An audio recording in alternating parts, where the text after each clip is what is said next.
Hello everyone. This video is going to be more of a personal one where I talk about my time as a cast member at the Disneyland Resort. During my over 4.5 years with the company, I worked in Tomorrowland attractions, specifically at Autopia, Monorail, and Star Tours. Now, this video will mainly just be narration over B-roll footage and may or may not have relevance to what I'm discussing at that moment. So, this video is more meant for listening rather than full-on watching. Also, it will be divided up into chapters / timestamps for those returning later, as I don't expect everyone to watch this all in one go, as I know it's going to be a long video. You can also skip to the time on screen or to the next chapter if you don't want to listen to me ramble anymore. Before we get started, please keep in mind of two things. The first being that this is focused on my time at the resort and will only be covering personal things in my life as well. While it will have more of a focus on my job here, just keep in mind that some of my personal life will be intersected with this, as you know, the pandemic happened during my time at the resort, and also my daughter was born, which, did have a slight impact on my job. Lastly, I would recommend having some knowledge about each of the attractions I worked at, as I will not be going into detail on how they operate in this video. If you are interested, I have a whole series dedicated to the surface level operations of the 3 attractions that I did work at, and how they operate from start to finish. I would recommend watching those before watching this video, as if you don't have basic knowledge of those 3 attractions, it might be hard to follow along. One last thing before we get started is that this video is meant for entertainment purposes. While this was my experience from start to finish, it does not mean everyone else who worked here also had the same story to tell. For legal and safety reasons, any names used besides my own are changed. I do also ask for those watching to not harass any of the people that I used to work with that are currently still working at the resort. I know it's kind of a given, as it should be common sense, but I feel like I should still say it. Anyway, without further ado, and for those that are still here and didn't click off to the next chapter, I present to you my story as a cast member and what it was like from when I worked there from May of 2019 to the end of December of 2023. Chapter 1. Pre-Disney. The story begins in November of 2018. I just recently quit my terrible job at Amazon and was now unemployed. It's been almost 1.5 years since I graduated college with no career path in sight. I honestly was not in a good mental state around this time, as Amazon broke me both physically and mentally. It was one of the worst jobs I've ever had, and I would not recommend working in the warehouses, or anywhere with them in that matter. But this story isn't about that crappy job. Getting back on track, I decided it would be best to start actively looking for a job once the new year rolled around.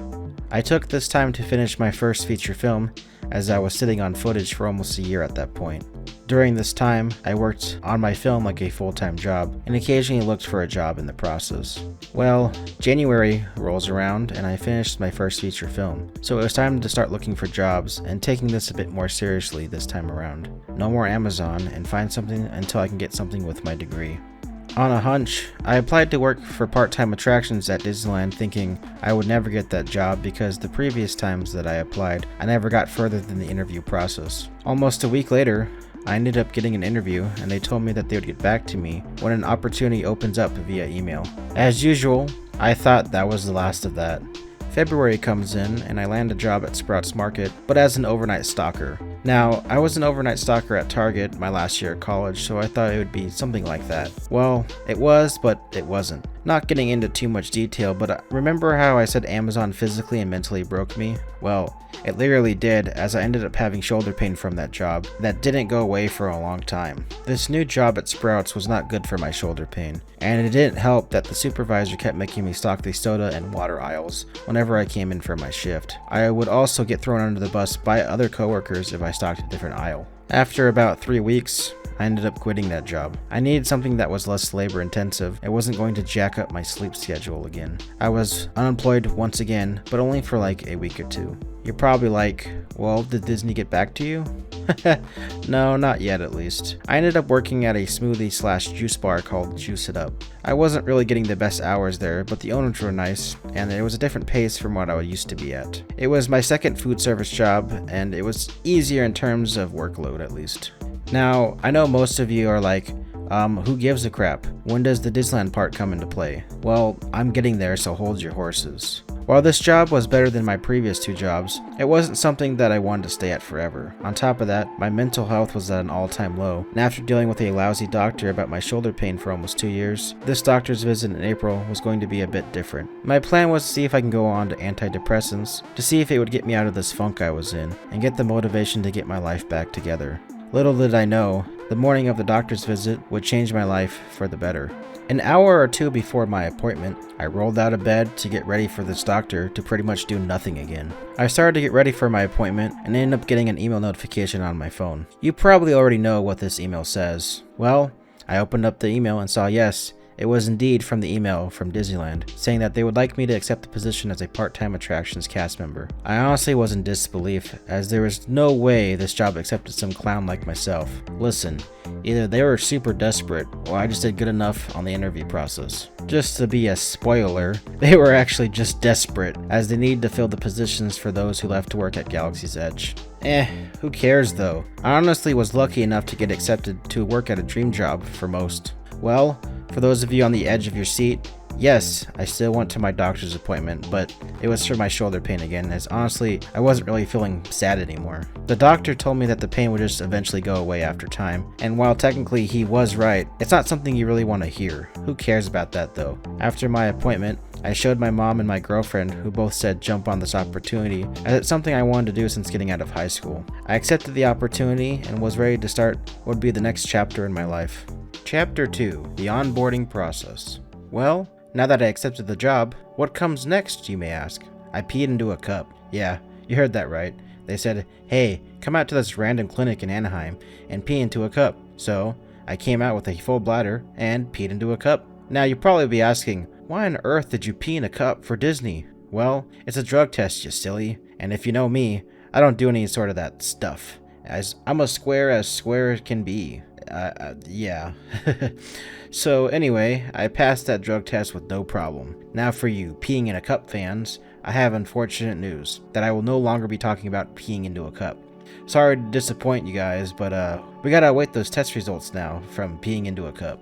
The end of April slowly approached and started creeping into May. I got an email that says what I got to do and where I got to go for the onboarding process. So I drove out one morning to Anaheim and filled out a bunch of paperwork. I then got my picture taken for my blue ID, which I received on my hire date, but more on that later. And then I got my actual hire date and was asked to return on May 14th for my orientation. I was now counting down the days. I decided, since this job is part-time and sort of far away from where I was living at the time, I would use this job at Juice It Up to pay for my gas money and work both jobs. I was usually only working like random Tuesdays or Wednesdays there anyway, and would never actually be scheduled for more than 2 hours. I just asked the manager to schedule me around my new job, and they were more than willing to do so. Well, May 14th finally showed up, and now was the time. I woke up super early to avoid that fun old thing called, California traffic, and arrived nicely dressed awaiting my orientation to start.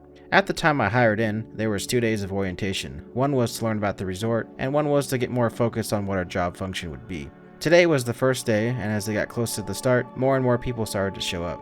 Well, after a certain time, we were all directed into a theater room, and they played a nice little orientation about stepping into the magic. Alright, after that, we then broke up into different groups and headed upstairs to learn more about the resort and the operations of the resort. Now, some of the stuff is company secrets and other things I cannot legally talk about that stuff, but all I can say is most of this day was just general overview of what we were going to do, general job functions, as these groups were in every department, not just attractions. We also went into the lands and did some guest interactions. If you ever see a bunch of people wearing business casual attire, wearing name tags, they're most likely these orientation groups, so don't give them too much of a hard time, as that's what their actual job is for. Anyway, as the first day ended, we finally broke up into different groups, where we were actually with people from our department. Now, for the already spoiled moment you've been waiting for. Where am I gonna work? Well, they passed out a piece of paper with your new schedule and your job location, and oh boy, what's it gonna be?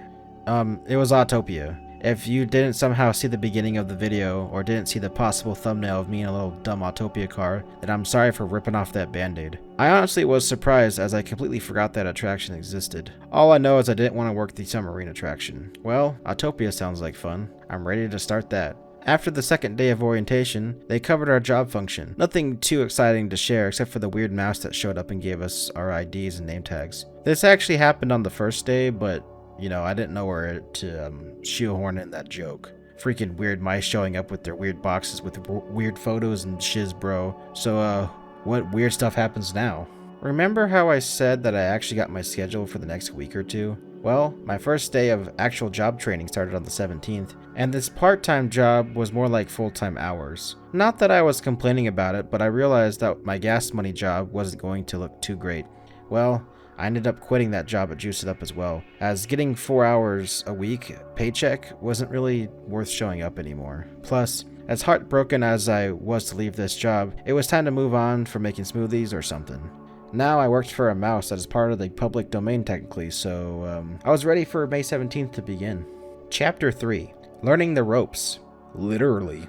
The day was finally here, where I began my training for my job as an attractions cast member. We were a much smaller group this time around, as all of us were going to Tomorrowland attractions. I was in a small group of 3 with another person that would learn Otto as well, and someone else that would learn Nemo. We then met up with our trainer, who would show us the ropes of the general guest show operations and guest control. She then took us to costuming to get in the famous new hire outfit, the white shirt with blue pants. It screams, "Hey, look at me, I'm new, come ask me all the questions."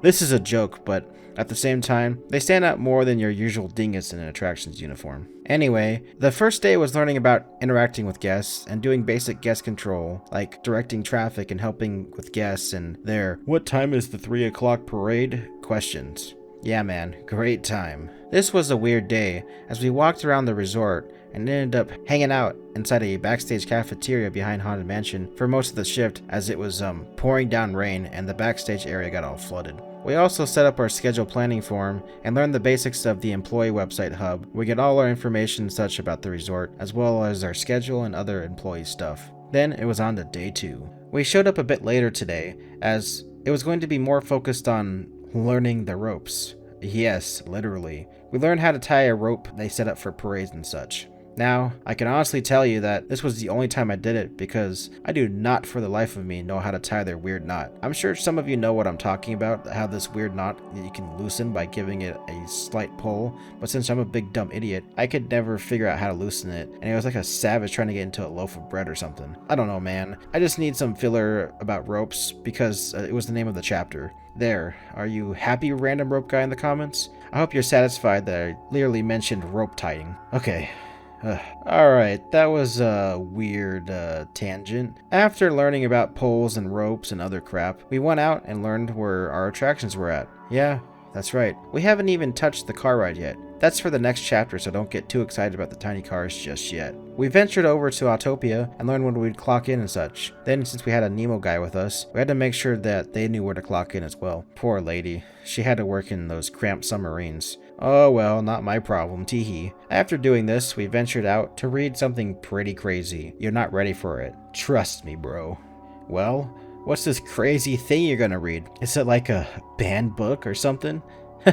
No, it's the operating guide for Disneyland. These are like the employee handbooks that tell you what to expect and the general overview of working as a weenie at Disneyland. Every cast member reads these operating guides for the park, and yes, we even get a little meta, as every attraction has their own operating guide as well. It's basically the manual on how everything works and such. Now, this is not accessible to guests, as it contains company secrets that you peasants don't get to know about. Sorry, that was kind of rude. I meant to say plebs, actually. Anyway, let's get on to the next exciting session of reading, ya clods. This reading session was long because each of the operating guides contains a lot of words about stuff, and also what we gotta do as a weenie for the Disney company. No, we may not take your hat, sir. Also, there was a few slow readers in the group, and it was dark outside since they took like freaking 3 hours to read. I mean, hey, I wasn't complaining. I'm just getting paid to sit around and read some dumb book about being a weenie. What happened after that? Well, we went to go learn how to work Fantasmic, of course. Wow, that was a crazy show to work. First the dragon catches fire, and then the speakers tell everybody not to look. Just kidding, that didn't happen when I was actually training there. On top of that, Fantasmic wasn't even running when I was training, so we learned how to set up ropes for Mickey's Mixed Magic. You know, everyone's favorite show where some dumb rodent comes on screen and dances. It's a boogie and a half if I do say so myself, and I don't say so.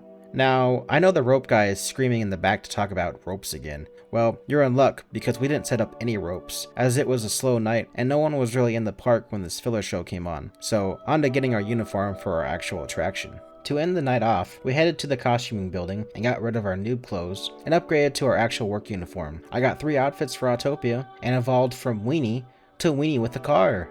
Nice! As we all ended the night, we headed out awaiting for our first day of actual real training this time. I ain't pulling your leg, or as the rope guy says, pulling your rope. Hey man, I don't know. Let's get on to the next chapter about starting my real job.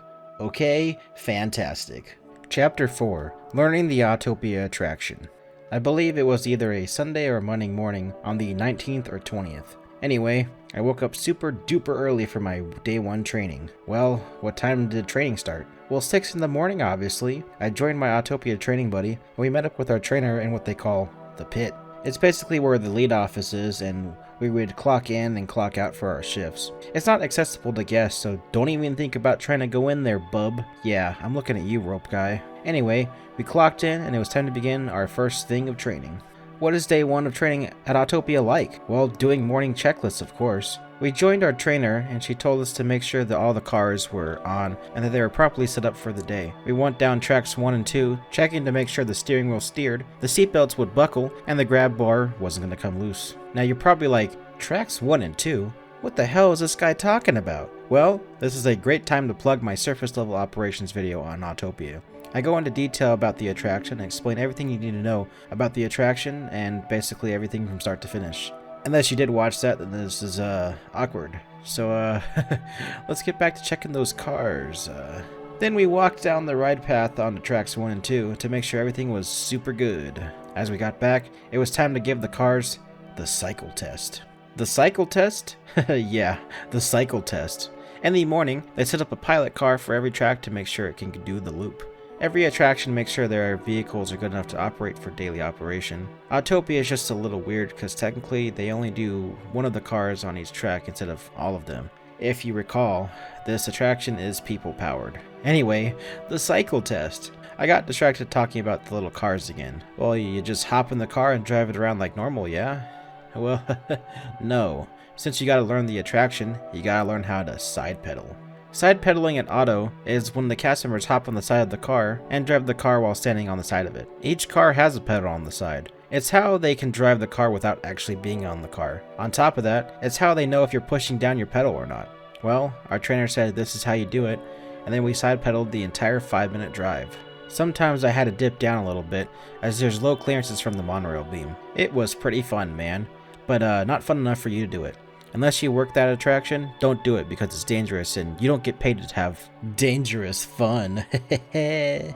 After completing the morning checklists, we went up to read that exciting thing I talked about earlier, the operating guide. Oh man, I can feel the excitement already. Most of day 1 training was learning about the attraction and the different positions at it, looking over the attraction and watching others do their job. What a bunch of losers. Oh wait, I'm gonna be one of those losers. We then jumped into a few of the easier positions and spent the remainder of the day learning radio codes and radio etiquette. It's a big attraction and they need radios to communicate to certain positions. On to day 2. Got to show up at 8 AM this time, and today was all about learning the harder positions as well as covering some of the other stuff. Grouping and the guy that brings the cars in. Both positions seem like a lot, but once you learn it, it's pretty easy. The hard part is the unpredictability of guests. You can tell them to stand on blue 6, but for some reason, the man toddler is over there on green 4, which doesn't make any goddamn sense because that's a completely different platform. How the hell did you get over there? Oh, you jumped over the track like a reckless buffoon. Got it.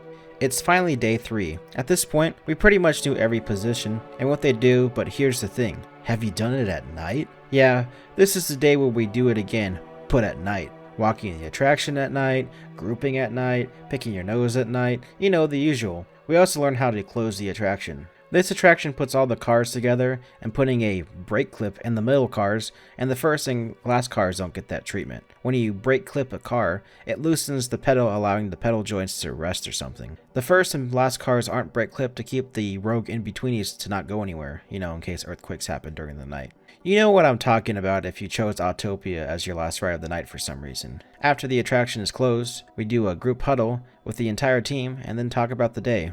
Then, they ask an important question to the trainees, which was me and the other lady I was with. Now, this question is the ultimate question that determines the fate of the universe. It's what lets you have friends at the attraction, and who won't murder you in your sleep. The craziest question to decide your fate if you're a cool kid or, not a cool kid. Well, what's the question, you may ask? Cake or pie? Yeah, they hyped it up and asked what you prefer as a dessert. Obviously, for me, it's cake because pie is gross. Also, cheesecake isn't a cake, it's a pie. Cheesecake is gross, just like pie. I hate pie crust, man. Cake all the way, bro. Also, don't tell the AutoCast members I told you their ultimate secret question. It's a secret between us two, okay? So I'm trusting on this one, rope guy. Don't rip the rope, bucko. Oh yeah, the final day of training is upon us, the test day. This is the day where they give you a physical test to make sure you learned everything right, and if you fail, well, they just throw you under a car and laugh.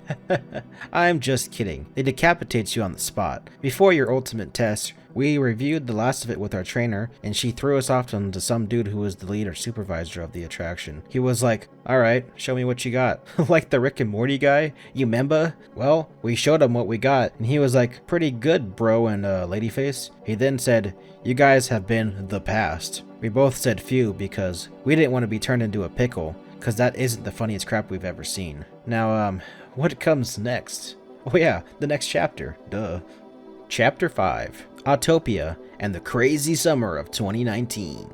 After being signed off to work Autopia, I started to officially work my new job as an attractions cast member. Now, as a freshly signed off new kid on the block, there were a handful of shifts I was going to get thrown into. Would it be one of those closing shifts? Would it be one of those not even at the attraction shift? Or would it be one of those weird mid shifts that has like 6.5 hours, but you have to take a lunch so it makes your shift like 6 hours and 15 minutes? It's a weird shift. Anyway, choose your answer now. Just kidding. It's the 5 in the morning shift. We have to wash up some cars, you goober. It's that one shift that's super rare to get as a part-timer, but somehow you got it because you're fully available. You stupid idiot weirdo that plays too much Smash Brothers. Oh my god, go take a shower, you ranky stink tank. That's gonna make some bank, bro. I'm just kidding about the stink part, but I do like playing Smash Brothers. I made Great Ninja and Joker. Well, enough of that. Let's get back to the script, you goober. Oh yeah, that's me. I gotta do that. Whoops. Yeah. Somehow I was given the opportunity to work a shift that not even my trainer has ever worked. The shift is where you start at 5 in the morning, wash some cars, and only deal with guests for like 2 hours because you clock out at 10 in the morning. Oh yeah, by the way, most apartments at the resort get a walk time bonus. We actually clock out 20 minutes prior to your shift ending, but you still get paid for those 20 minutes while you walk to your car. So technically, it's an hour and 40 minutes with guests. Yeah, looking back at it now, it's a great shift, even though I'm not a morning person. So, for the first few weeks of being hired in, I would do that about 4 to 5 times a week, and yes, if you're wondering, it does indeed suck washing those baby little cars. After a few weeks of that, and my coworkers wondering where the hell I was, my schedule started to normal out as I started to get a mixed bag of morning shifts to closing shifts. Oh hey, by the way, you remember how Disney said Galaxy's Edge is going to open up to the public soon, and everyone and their grandma is going to show up to experience the greatest land ever known to the universe or something? Well, maybe. That land was actually in the edge of the galaxy because nobody freaking showed up. That's right, it was apparently one of the slowest summers ever. The funniest part is I remember them setting up our super extended queue because they expected the whole goddamn planet to show up. Well, good news because the 4 Star Wars sequel fans showed up. GG no re, guys. Maybe next time open your land when it's actually done instead of actually trying to make a quick buck, you smuck. While the park was practically a ghost town, I started to get more comfortable at my job, learning more ins and outs of the job, becoming better acquainted with my coworkers, and coming into the park a bit more with my girlfriend and family since the park was pretty much empty, and they were begging us to come in with the 16 free sign-ins we get for the year, with guests of course. I would also occasionally come into the park before or after my shift with new acquaintances, some of which are now my good friends to this day. You may be asking, did anything crazy happen? I know there are a ton of stories with guests at the parks that are like wild. Well, I do have a ton of those, but I'll probably save that for another video if this one does well enough. So YouTube things or something, audience, I don't know. Basically, it was a dead summer and not many crazy things happened except for that one kid that stood up and peed on the hood of a car. Foreigners are wild, I tell ya. There's also a detail you might have noticed besides the park being super dead, and that, hey, Disneyland is in California, and California is a desert state, and desert means hot. Yeah, guess what that means? Oh, nothing but a crazy hot summer, bro. It was in the high 90s and even getting to the high 100s. Speaking of hot, being on track with gas-powered cars means it's about 10 degrees hotter, so let's just say it was a hot one. And while my white pasty skin turned into a lobster, it was a poggers moment, bro. It's been over a month, and more people are starting to hire in. Training is happening a lot, and some of these new hires are starting to look up to me as I was doing my job good enough for them to ask me questions. I mean, I try my best shot when I'm working, but I'm just as new as them, and getting questions asked that I barely know was kind of crazy. Autopia is a straightforward attraction at the end of the day. The cast members are mainly there to babysit the guests, and we all started to understand that and started to work together as a team. Honestly, it was a fun time at Autopia. This is also when I learned that I could do other attractions and such. One of my coworkers ended up getting Monorail as a second attraction, 2 months being hired in. This is both extremely rare, as Monorail and Space Mountain are usually meant for people that have been here for at least 8 months. A quick side note, when you hire into attractions in a specific land, you are always locked to that land. So while I hired into Tomorrowland, I could only learn Tomorrowland attractions unless I asked for a transfer. Hey, they also started offering full-time spots at least. While I didn't get to move on to a new attraction just yet, nor did I get full-time, I still enjoyed my summer here and was ready for the heat to go away. Now for a quick side tangent away from my story as a cast member. I forgot to mention that at the beginning of the year, my girlfriend and I planned a big trip to Japan for September. Well, September finally came and we embarked on a 12-hour flight from Los Angeles Airport to Tokyo. My brother also tagged along on this trip. Now, I won't take up too much time of the story with this trip, but honestly, this trip was one of the best vacations I've ever had. It was so relaxing, and some crazy way, it actually fixed my shoulder pain that I was having from my last job. Not 100%, as I still do have a bit of shoulder pain to this day, but it's like a 1 out of 2, out of 10 of course, on the worst days. If you're interested, I do have a vlog that probably popped up as a card or something. Also, yes, we did visit Tokyo Disneyland, and it was amazing. It was just the trip that we all needed, and now we return back to home life and our regularly scheduled story video thingy. Chapter 6, Fall into Burnout. After summer turned into fall, or autumn for you season freaks out there, I was fairly confident in my ability to do my job. Even though I was a part-timer, I was practically working full-time hours, especially since I was able to pick up other people's shifts, as they had allowed us unlimited trade-to-offs. Trade-to-offs meaning someone could give away their shift and we could work it for them. However, prior to summertime, it was only 3 for part-timers and 6 for full-timers for the entire year. Since Galaxy's Edge was a ghost town and people were looking to give away their shifts, management team of the resort allowed us to have unlimited trade-offs. Now, this couldn't bite us in the booty later down the road, right? Who cares? I'm able to work as much as I want to now and looking to become full-time. Being a big dumb idiot like I was working way too much. I ended up tiring out and hitting a burnout period where I needed a break. Working 40 plus hours a week at an attraction where you do a minimum of 10,000 steps is exhausting on the body and the soul. The soles of your shoes, that is. God dang my poor shoes. Well, hitting my almost breaking point, I was desperate to learn a new attraction, as you usually learn them every 4 to 5 months. This, however, was not the case this time. The managers of my department decided there wasn't enough in the budget for letting people train anywhere new. Well, there must be something new I can do. Then, I discovered one of the greatest shifts of all time. Now, what is the greatest shift of all time? Besides, not being at work, am I right, ladies? Oh. No high five?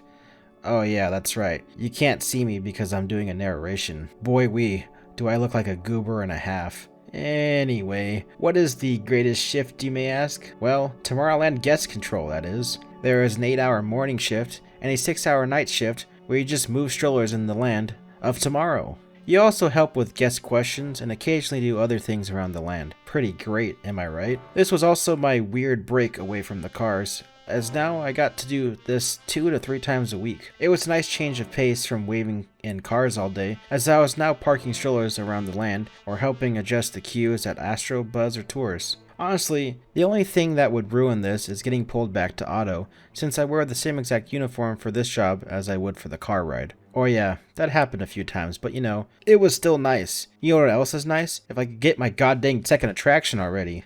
Well, in early November, Autopia was going to go under a temporary refurbishment for 2 weeks. Sweet. Maybe I could take a little break from work and just have a 2-week vacation. Another idea is maybe I can get my second attraction. I would love to work Astro Orbiter or Star Tours. Well, I did finally get my second attraction, or did I get a break? No, what are you, stupid? Are you a big stupid dummy dumb that eats dumbos for breakfast? You not only gotta work, but they're only training people that are full-time for new attractions that only know Autopia. You clod? Well, fine then. Where am I working? Well, at Autopia, of course, you ding-dong. Yeah, you heard it right. For 2 weeks, I got to work Autopia, while at the same time not work at Autopia. Now, let me explain. They had me stand there with 2 other people to make sure no one would go into the attraction. I mean, they could have just built a wall around the ride, but I guess this works too. Easy 8-hour shift where I just stand there from 4 p.m. to 12 a.m. Yeah, so basically we just stood there answering any questions and ruining all the vacations for those who wanted to ride Autopia for some reason. Yes, I actually had a small handful of Karens get mad at me because Autopia was closed.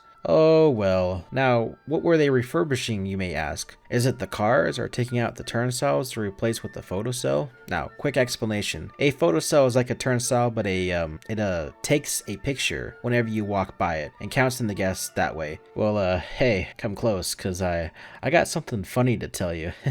No, they didn't fix any of the cars, nor did they add the photocells, but they did repaint the station. It took them 14 days to repaint the station? You may ask, it shouldn't take 14 days to paint the station. Well, ruining the magic for you a little bit here. The contractors they hired were supposed to paint more of the attraction, but threw a fit or something with management. They were apparently arguing with each other the other one day and just left without doing anything. Also, yeah, they never actually came back, so what happened? Oh, well, they hired different contractors that had to repaint the station, like, really quick, since the attraction was supposed to open in 2 days now. Yeah, that's right. They got new contractors since the old ones just left without repainting anything. Honestly, I don't know the full story behind what actually happened, but that's just what the day crew told me. Pretty crazy, right? Not as bad as the contractor that flooded Small World because he left the hose on when he went to lunch, but hey, I don't know the attraction, and that's also in the future. Listen, it already happened, but at the same time, it didn't happen at the point where I'm telling this story. I'm just being meta or something inside my own non-fictional piece.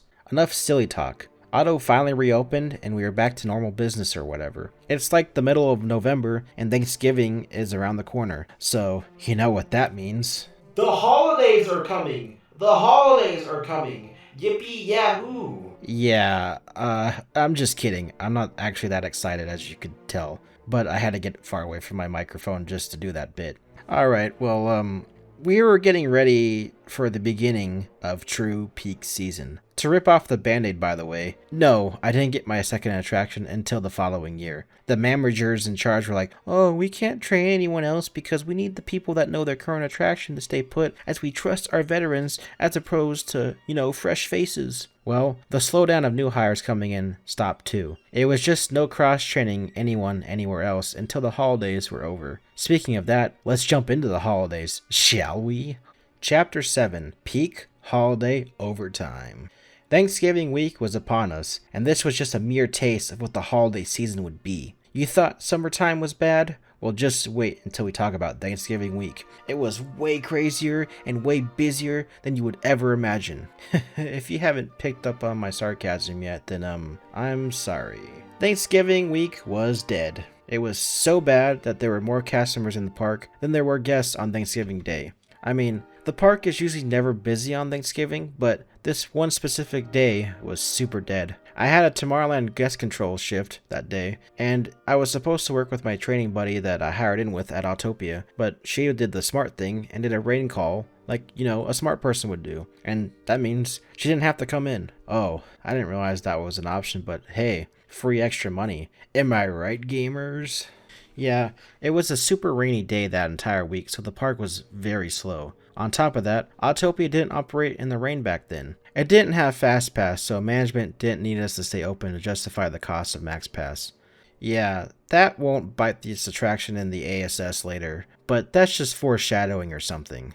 Yeah, so long story short, we would stand at the entrance and exit while it was raining, telling people that famous phrase. What is it? We closed, son. Beat it. Well, why are we closed, they ask. Well, it's raining, you freaking wet idiot. Cars do no good in rain. Yeah, most guests understood that, but I'm just getting off topic. Thanksgiving Day or whatever. This was one of my favorite shifts I've ever had. Not because the park was dead, but just because it was one of the easiest shifts ever. Myself and another coworker just hung out in the Astro Orbiter break room and sat on their couch. We would come out and roam the land every hour or so just to make sure everything was doing fine. But since management didn't want anyone to go home, we just chilled, bro. Just kidding. They sent everyone home at Autopia just because of the rain, and technically, since we weren't at the attraction, we still got to chill some more, dude. We ended the night and got to ride Space Mountain with the lights on. That was a pretty neat experience. November rolled into December, and winter break was finally upon us. On top of that, here's a quick interruption about life stuff. My girlfriend finally said it was time to move out of our parents' place and move closer to our jobs. She just got a job near that area and was tired of commuting. For the 3 weeks she was doing that, of course. I mean, it's not like I was commuting far for I don't know, what was this? 7 months at this point, but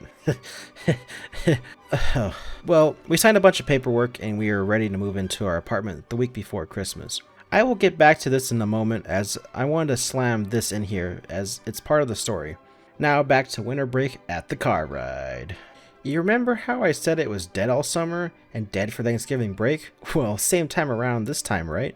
Well, for those of you that did some detective work and saw the title of this chapter, you get a gold star. The crowds were actually finally upon us, and the peak holiday season has begun. Everyone was starting to get scheduled 6 days a week, and some even 12-hour days. The week before Christmas to the following week after that, I was working 13 days in a row, some of which were 10 to 12-hour shifts. A few of those sweet Tomorrowland GCs were in there, but for the most part, it was the stinky car ride all the way.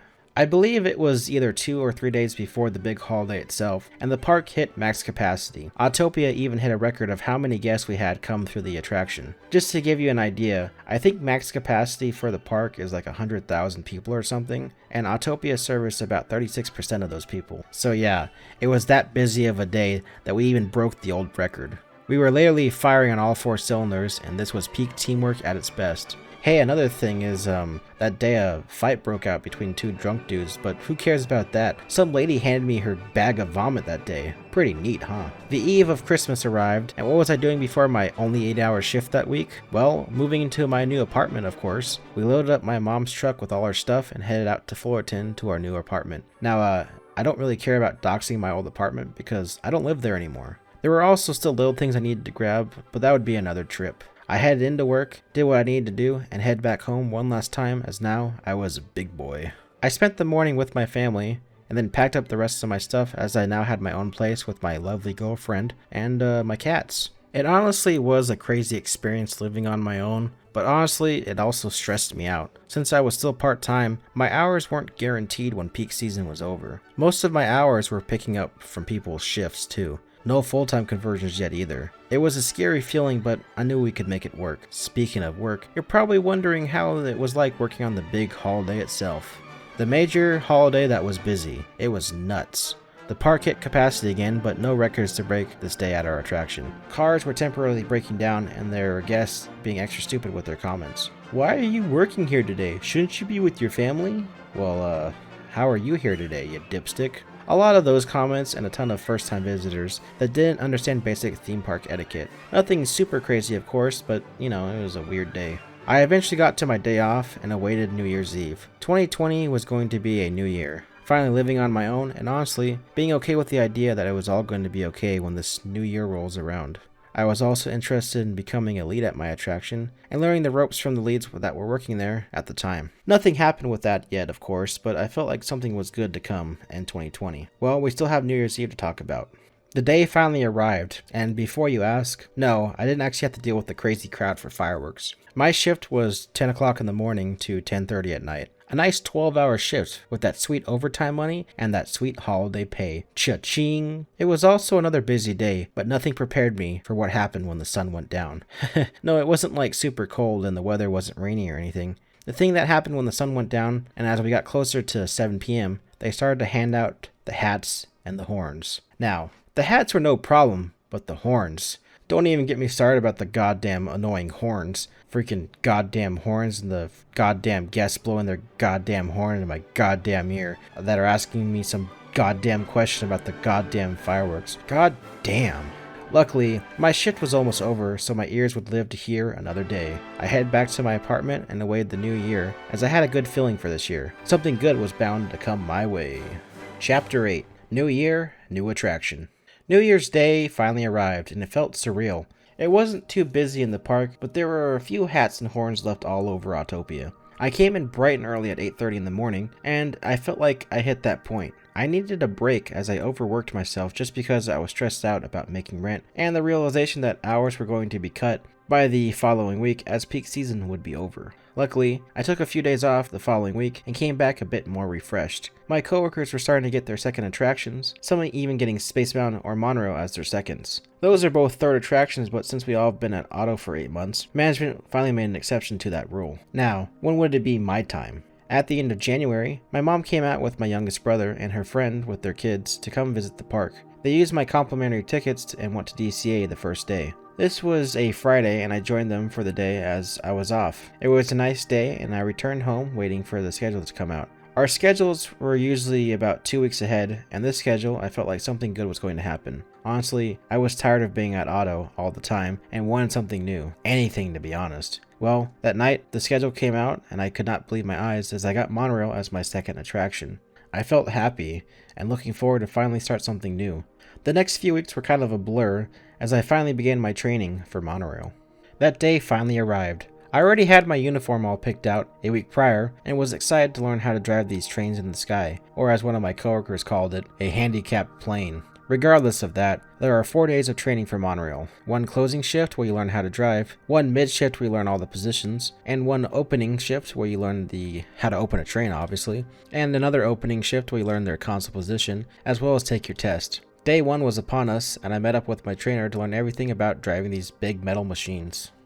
The first day was quite straightforward. We learned all the buttons and operating doohickeys of the train before hopping in. We went over basic radio codes, but not in much detail since Autopia already uses radios, so it was kind of an easy transition for me. I also watched my trainer drive the train around once. Then it was my turn, and we drove for the first half of my shift, learning all the ins and outs of where to make radio calls, when to speed up and slow down, and how to park these trains nicely every time. After that, it was lunchtime and a bit more driving at night. Then we went backstage to do some more reading of their operating guide and came back to put the train away for the night. Next up was day 2. This was the day where we learned all the other positions besides driving and what every position does. This day also included a bit more reading and going more over the attraction, especially the zones of the monorail. A little bit of ruining the magic for you. The monorails have 18 different zones, and we learned each of the zones. For example, Zone 1 is the Tomorrowland station to halfway across Harbor Boulevard, and Zone 9 is the Splitsville building up until you get to the picnic area next to the main entrance of Disneyland. These zones are also important as the train's intrusion system uses these zones to tell the train how far apart they are from each of the other trains. 3 zones or more is green, 2 zones away is yellow, and 1 zone away is red, which then results in an automatic emergency stop as you're getting way too close to the other train. I explained this a bit in my monorail video, but didn't go into this type of detail as it's not really public knowledge, but it's something technically we can talk about if asked. Now on to day 3. Waking up super early to bring out a train and test the intrusion system. This means we have one of the 2 trains hold in the station, and the other train tries to intrude on the other. They test to make sure the train gets that automatic emergency stop when given the red light, and if it doesn't, the train fails that test and has to be retested or put away. Pretty much, we try to ram each other in the morning, but don't worry, there are fail-safes that we have just in case this were to fail, the procedure of course. Anyway, the rest of the day was getting more practice with the positions and covering downtimes and evacuation procedures of the attraction. It was the final day, and this is an important day. It was Donut Day at the Monorail. Donut Day, you may ask? Yes, Donut Day. Every day a new trainee has their test or day 4 of training, it's tradition for them to bring donuts for the entire morning crew as a thank you for welcoming them into their work family. Of course, I brought donuts because I wanted them to like me. Anyway, this day is also opening the console position that communicates with the entire attraction. It's a crucial position as they are the brain of the attraction. After opening, we reviewed some last minute things and it was time to begin my test. The test was time and my trainer threw me off to the lead that would give me my test. The moment of truth was here, as it was finally time to show him everything I learned. We started in the Tomorrowland station and worked our way down to getting in the train. Then we headed over to downtown Disney, and this is where a snag hit. Not because I didn't know what I was doing, but because of an unruly guest. For some context, one of my buddies said to this lady that she can sit in the tail cone on the next train, but the nose and tail cones are first come, first served, and subject to availability, as sometimes people do the round trip in them. Well, this lady didn't care to listen and of course yelled at me in front of the lead. I tried my best to explain to her as I could, but then the lead ended up stepping in and was like, "Hey, listen lady, he already told you it's not available, so you can either wait or get out of here." Well, she chose the get out of here option because mean cast members ruined her vacation. Anyway, we finished up the exam and I passed with no issues. I was officially signed off and I was ready to work my new attraction. After 8 months with the company, I finally had a bit of variety. I could now work both Autopia and Monorail. Getting that sweet balance of both for my normal work week is all I asked for. Now you probably may be asking yourself, so when do you learn Star Tours? I know you mentioned that attraction at the beginning of your video. Well, for the 3 people that made it this far, I say hold on broski. We'll get there when we get there, and we're just about to get to the good part. Just wait and see. Chapter 9, the month before the shutdown. Just being signed off to work at the Monorail and now having that balance of each of my attractions, my weeks were usually 2 Mono, 2 Auto, and 1 Tomorrowland GC. Sometimes I even got a full week of Mono. Not the disease, but the attraction. Even with my seniority, it was crazy to get 6 to 8 hour shifts at Monorail, but I wasn't complaining. It was a breath of fresh air. On top of that, living close to the resort was also nice too. I was also starting to show interest in becoming a lead at Autopia, or at least a trainer at the very least. Speaking of Auto, our leads put on a neat little thing for us too. I think it was late January or mid-January, I'm not 100% sure, but we had this little neat drive-in movie theater at Autopia one night. They set up a jumbo blow-up screen and we lined up all the cars. It was a unique experience, but just sitting in those cars for over an hour was a one-way trip to your booty hurting because those seats are not comfortable express. Nonetheless, it was a cool experience and things were starting to look up at this job, especially with neat things like this happening. Just kidding, things weren't up. The company decided to add FastPass into Autopia. This was a nightmare, as we didn't have any scanners and our attraction wasn't really meant for FastPass. Luckily, this was the time where FastPass was still available for everyone, but adding FastPass to our attraction was just a quick cash grab so they can hike up the price of MaxPass. This made me want to spend more time at Mono now because, guests are stupid when it comes to seeing a split in the line. Okay, fine, this is an inconvenience, but at least things are actually starting to look up. On top of it being a good time or whatever, I was also going to the resort more on off days, whether it be with my girlfriend, friends, or coworkers. Honestly, I was starting to feel good with this job, but little did I know, something bad was going to happen. Are you going to talk about the pandemic? No, what do I look like, an idiot sandwich? My car was about to kick the bucket. I was thinking about getting a new car since 2018 as my Camry was starting to show its age. It didn't help that I ran it into the ground doing pizza delivery and driving to my university in Riverside. Well, my poor car was finally going to have its last hurrah, but not yet of course, as it's my story and I'm trying to stretch this chapter out just a little bit longer. Anyway, February finally turned into March, and I finally felt comfortable with my apartment. Then a new opportunity presented itself. What was that, you may ask? Well, it was another editing opportunity to work for Corridor Digital, as they were hiring for editors again. I honestly wanted to do it, but I was happy at my job and didn't want it to end. Reluctant, I still submitted the video. This time, it was my second attempt, but honestly, I didn't give it my all this time around, as opposed to the first time. I also applied a third time, but that was in July of 2022, and we're kind of bouncing around March of 2020. Well, I submitted that video with low expectations, as I was afraid to leave this job. I felt happy here, and honestly wasn't really paying attention to what was going on with the world. Don't worry, life has a funny way of smacking you right in the face. Remember how I said my Camry was about to be stupid and die? Well, the engine ended up blowing out on one of my days to work. I was literally a block away from the parking lot and it was like, nah fam, I'm dead. Luckily, I was supposed to be at Auto that day, so I didn't feel too bad about missing work. Not that I hated Auto, but Mono was my new favorite thing. Well, my engine crapped out, and luckily, the next day I was off. I drove that death machine to my nearby Toyota dealership, and they wanted to see what was wrong with it. Well, about an hour later, they said, "Hey, your engine is broken, bro." Yeah, no duh, it's broken. Unfortunately, the replacement was out of my price range, and to be honest, it would have been just cheaper to get a used car. Now, no, I didn't end up paying for the replacement, nor did I get a new car or a used one. My mom was nice enough to let me borrow her old Ford Ranger. This was actually my first car, but I kind of stopped driving it when I got into college, and because they were done with the Camry as well. The Ranger was now in my possession, and this would be my temporary car until I can get the funds somehow to pay for this new one that I desperately needed. Oh hey, we're slowly inching up to March 14th. What was significant about that day? Well, I'll get to there in a moment. On March 13th, I would end up working my last shift for the 2-week closure. The news was reporting that the resort was shut down the following day, and honestly, I didn't believe anyone that was telling me this because our union, nor did the actual company, tell us anything. Oh, that's because Disney went out and told the news before they told their employees. So, I would go in for my last auto shift for what would be a 13-month closure. Believe it or not, I was actually off on the 14th, so I didn't actually get to work the very last day of operations before the closure. I was scheduled to work the 15th, an opening Monorail shift, but the resort closed that day. What did I spend the 14th doing, you may ask? Well, that's when I threw my last minute editing video together for the corridor digital editing position. Now to spoil you on this one, I did not get it any of the times I applied, as the story would have a shorter runtime, and you'd see my dumb face on their videos probably. Anyway, we all thought we were just going to be a 2-week closure as did the rest of the country, but little did we know. The pandemic was just getting started, and you know how that went. Not much to explain there. This was a scary and weird time for myself and many others. I was starting to think this 2-week closure would be a little bit longer than everyone was saying it was going to be. What would happen with my apartment, my car, and my job? Well, that's where we're going to get to in a moment, so calm down, rope guy. I promise I'll get into what the pandemic life was for me as a cast member. Also, I'm going to condense the entire closure into just one chapter. Just know it's going to be like an epic anime time skip or something cool like that. Well, not epic or cool because people were getting sick. Oh man.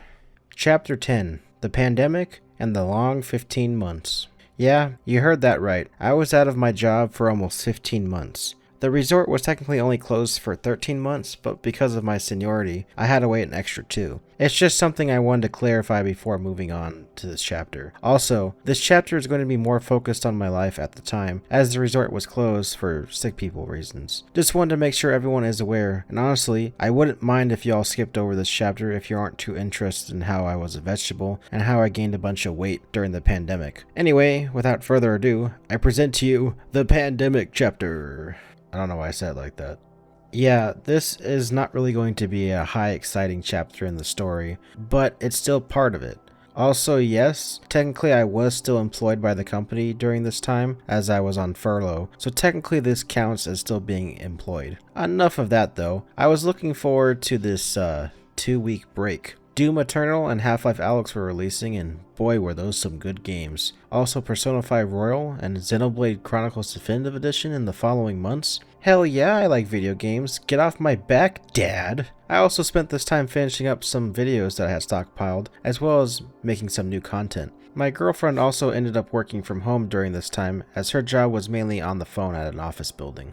April rolls around, and my mom calls me to tell me that I need to pick up a new car. My mom was nice enough to buy me a new car. It wasn't like a brand new car, but it was like a 2017 model, so fairly new. She came into some money, so she was willing to help me out with some of my car problems. The only downside is that I wasn't really going anywhere, so my car kind of just sat there. I was also finally put onto unemployment, and I gotta give it to the unemployment center because they were getting swamped during the whole lockdown. This money allowed me to stay in my apartment and start paying off some of my student loans along with other bills that I had. Come mid-April, the company made an announcement that they were no longer paying us, but our union helped us get paid for that month while we were closed. On top of that, they said the resort was going to be closed a little bit longer than they expected, and that they were going to work with the state government to reopen and get things back to somewhat normal. At this point, it was now a waiting game. This is where time skips are going to happen because not much stuff was actually happening. Besides getting a sweet stimulus check and unemployment, we were all just waiting for the world to reopen. You all know how the pandemic went and how some people just became stupid from it, spending too much time on Facebook and reading conspiracy theories on how if you drink bleach,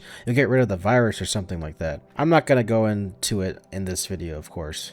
We approached June and our lease for our apartment was about to expire. I was originally going to move back in with my mom, but she said it would probably be for the best if we stayed out there, as she thought we were going to reopen in July. So we ended up finding a studio apartment a few blocks away from our old one, and signed up for a year lease on this one. The apartment is where I also started to film more, but most of my stuff was shot on a green screen, so you really wouldn't know. July came in, and Disney made the announcement that we were going to reopen for the 65th anniversary of the park.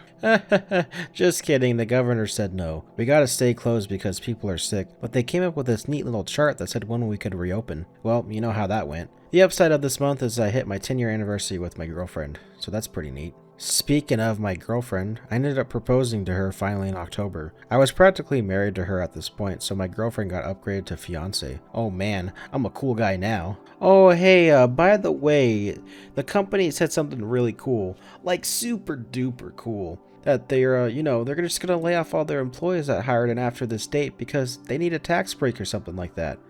This was honestly upsetting as I was looking forward to coming back to this job. I felt like it was just going to be temporary, but at least I could always get rehired when they reopen, right? At least we're getting severance pay for the next 2 months. The new year finally arrived, and I had a plan to make more videos. Stockpile them, of course, until the resort eventually reopened because I knew for a fact it was going to open this year. A vaccine was finally out, and they can't keep the world shut down forever. Well, out of all days to do it, April Fool's Day was the day that theme parks could reopen. While the announcement was a few days prior to that, it just felt kind of like a joke. Well, it was real because Magic Mountain was the first theme park to reopen. I felt like Disney would have also reopened too, but they extended their Touch of Disney event a little bit longer because it was doing so well. On top of that, they also had to start calling people back.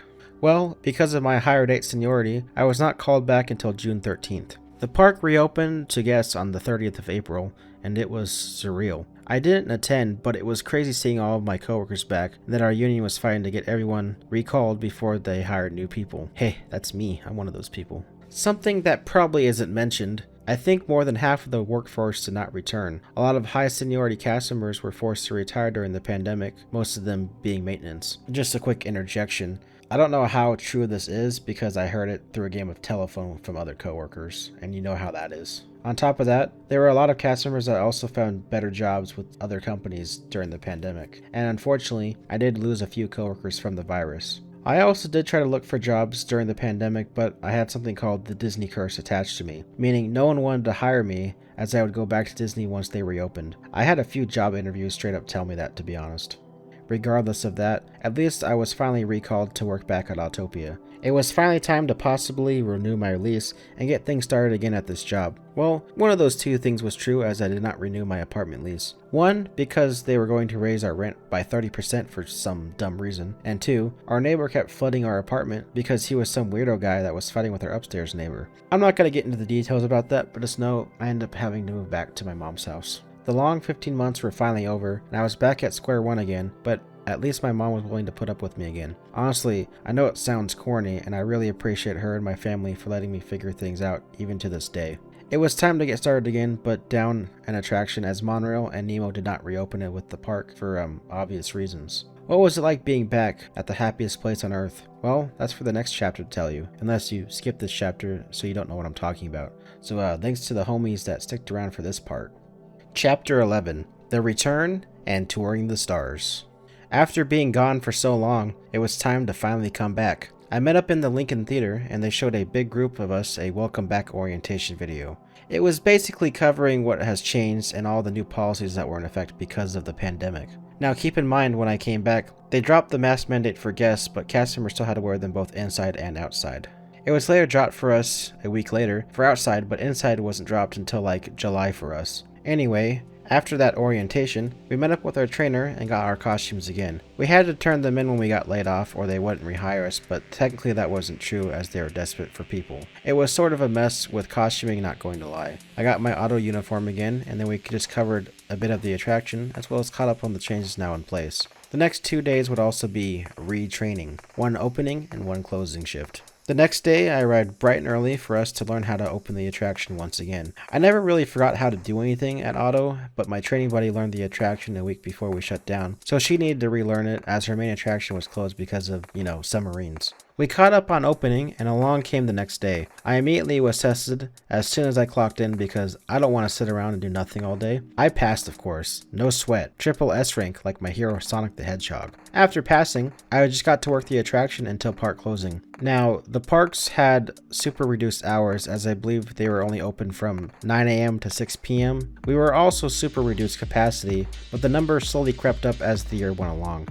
Who cares? How was I feeling about being back? I was happy to be back, but after a week being back at Auto, I was wondering when Monorail would reopen. Well, that would be for a few months at minimum, as the trains need some fixing up, and the need to hire in more new maintenance cast members for the monorails. Lucky for me, 2 weeks after coming back, I got Star Tours training on my new schedule. Early July, I would learn how to tour the stars. Honestly, I was happy to get it back because I always liked this attraction, and now I would be learning a new higher attraction as the third attraction. Oh boy.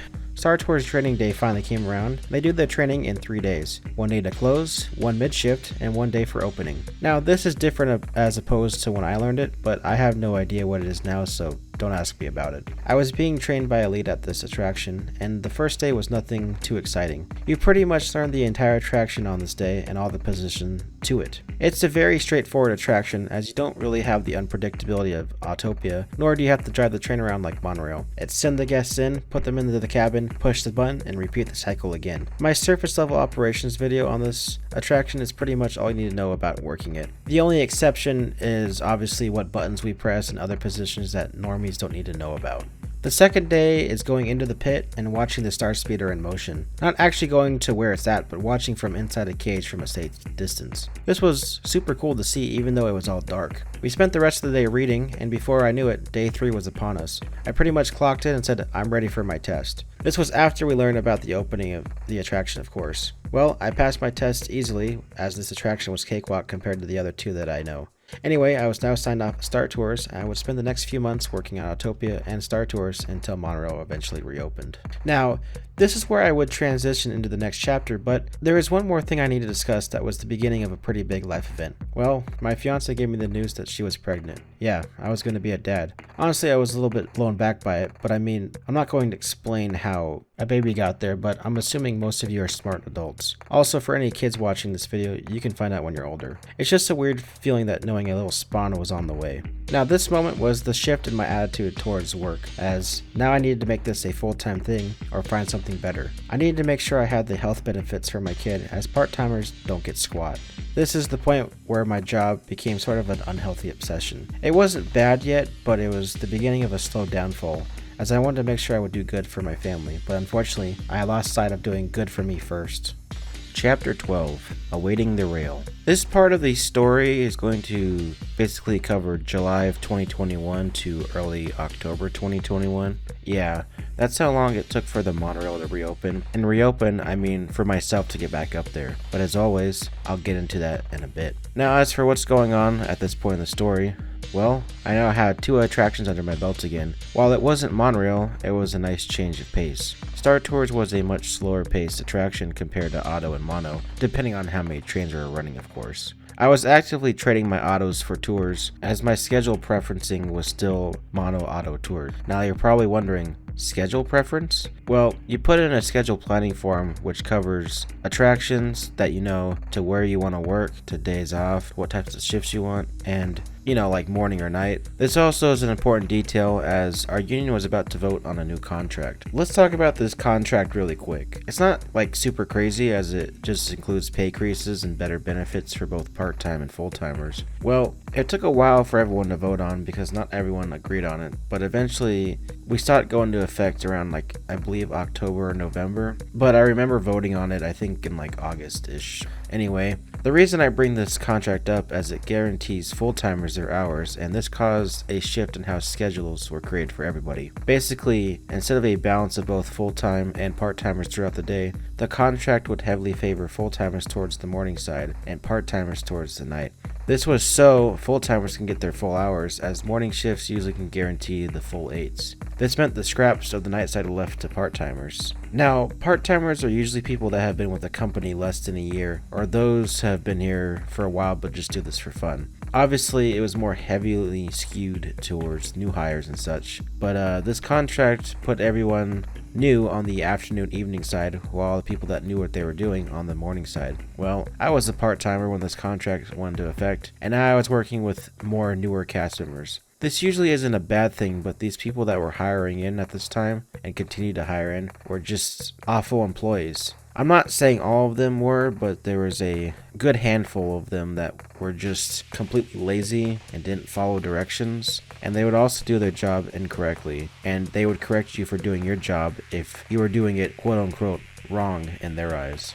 Overall, there were more bad eggs than good ones with these new hires that hired in after the pandemic. You may ask, where am I going with all this? Well, this new contract meant that all these people that were now learning off of each other, as every veteran cast member was now on the morning side, or at the attraction where new hires just can't be at usually, such as like Space Mountain or Monorail.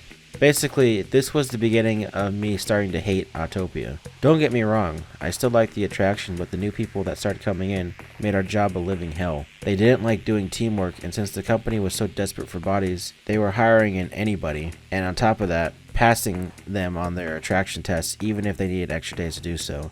Honestly, it was a small shift in our management where it wasn't really focused on the quality of employee, but how many people can we retain that won't get fired but can barely hold the attraction together. On top of this, Auto was starting to have more technical issues with the cars, as the cars not only sat dormant for the last 13 months, but we were starting to have more technical issues as they needed to be permanently moved from operations. Again, I'll touch on this a bit later, but for now, let's get back to the next few months, as this was something I needed to go on a little bit of a side tangent about.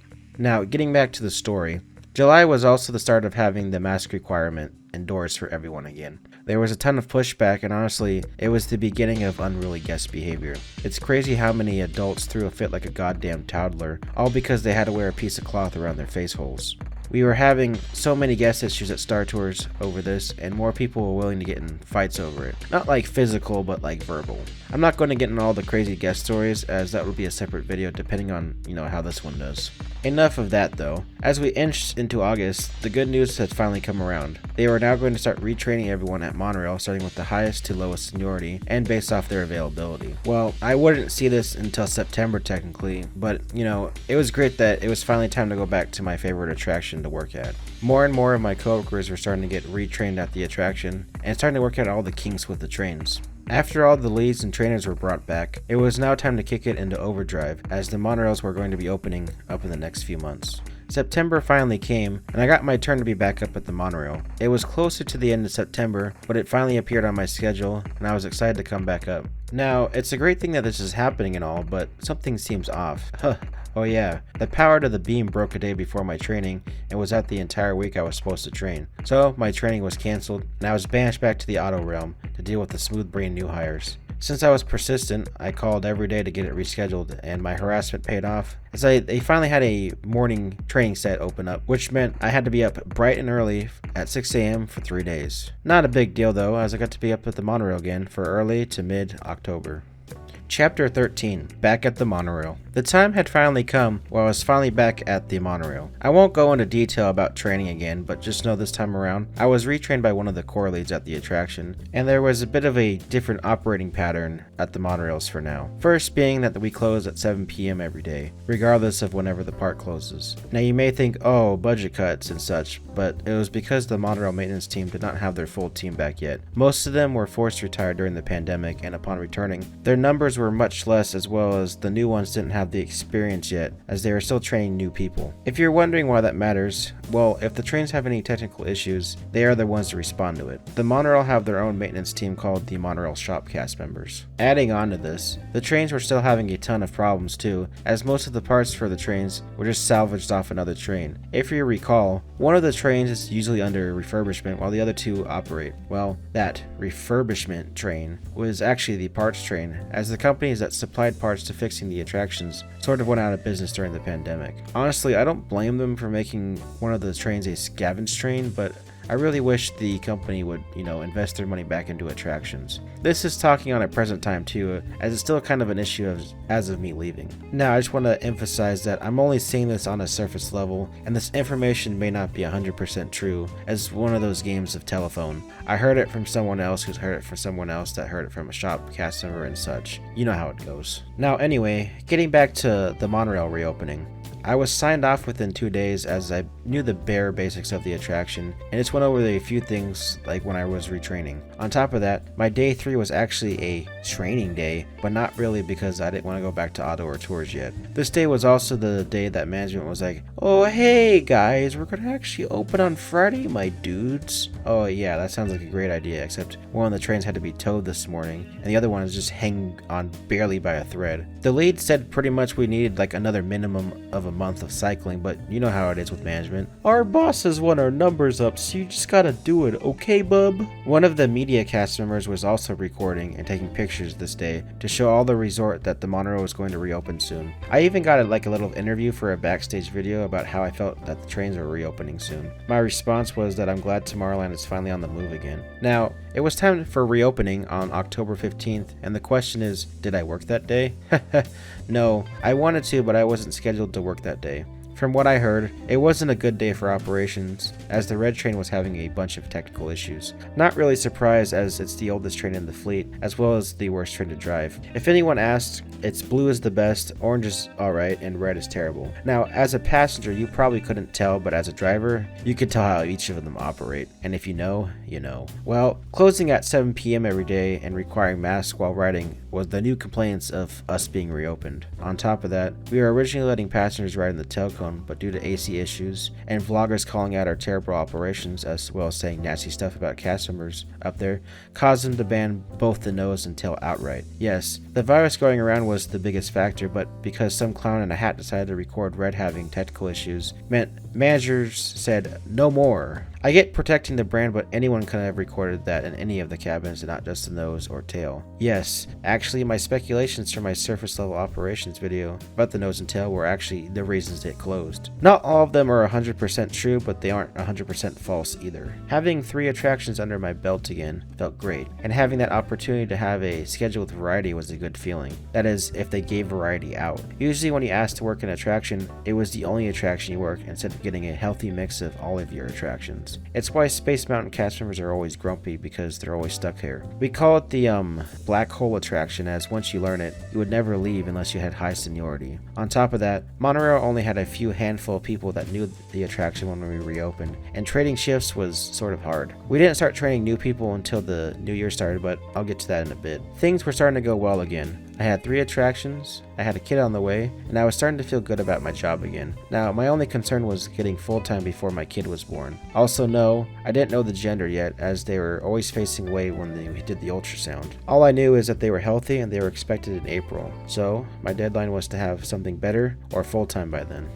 Chapter 14, Awaiting Full-Time Technical Issues. A week or 2 after Monorail reopened, we started to become a bit more popular of an attraction as people were using it to get from downtown Disney to Tomorrowland. Since the parking lot trams were still closed, we were taking a brute force of the people coming in. Not as much as you think, but it was more than average. We were also getting numerous amounts of complaints about our 7 p.m. closure time. So much so that we were having more people quit as guests were getting more unruly too. I can tell you that I had a ton of people scream in my face because we were closed an hour before the park did, and that ruined their whole vacation. Yeah, to be honest, I understand their complaints, but you would only knew if we closed early if you came up to the attraction itself when we spieled it. Yes, you heard it right. The only people that knew were the people that rode the Monorail that day. Despite our pleas with management, for some reason they would not budge on making a simple note on the app, or a simple sign just letting guests know of our reduced hours. It was easier for unruly guests to hassle Autopia and Nemo cast members when we already went home. This is how it was for almost a year, as we wouldn't return to normal operations until late August of 2022. Again, something I'll get into later. Speaking of management, managers and the desire to get numbers up, there was a random day in, I believe, late October when I was at Star Tours where something crazy happened. Well, to ruin the magic for you, Star Tours has backup generators in case the power were to go out to allow everyone to exit out and for us to shut down the attraction. Well, from my understanding and perspective, they had power issues in the morning, and this specific day, we were running on backup generators all day. Well, as you know, backup means use it to get everybody out and leave. That is what our operating guide said, unless told by our managers or our maintenance managers.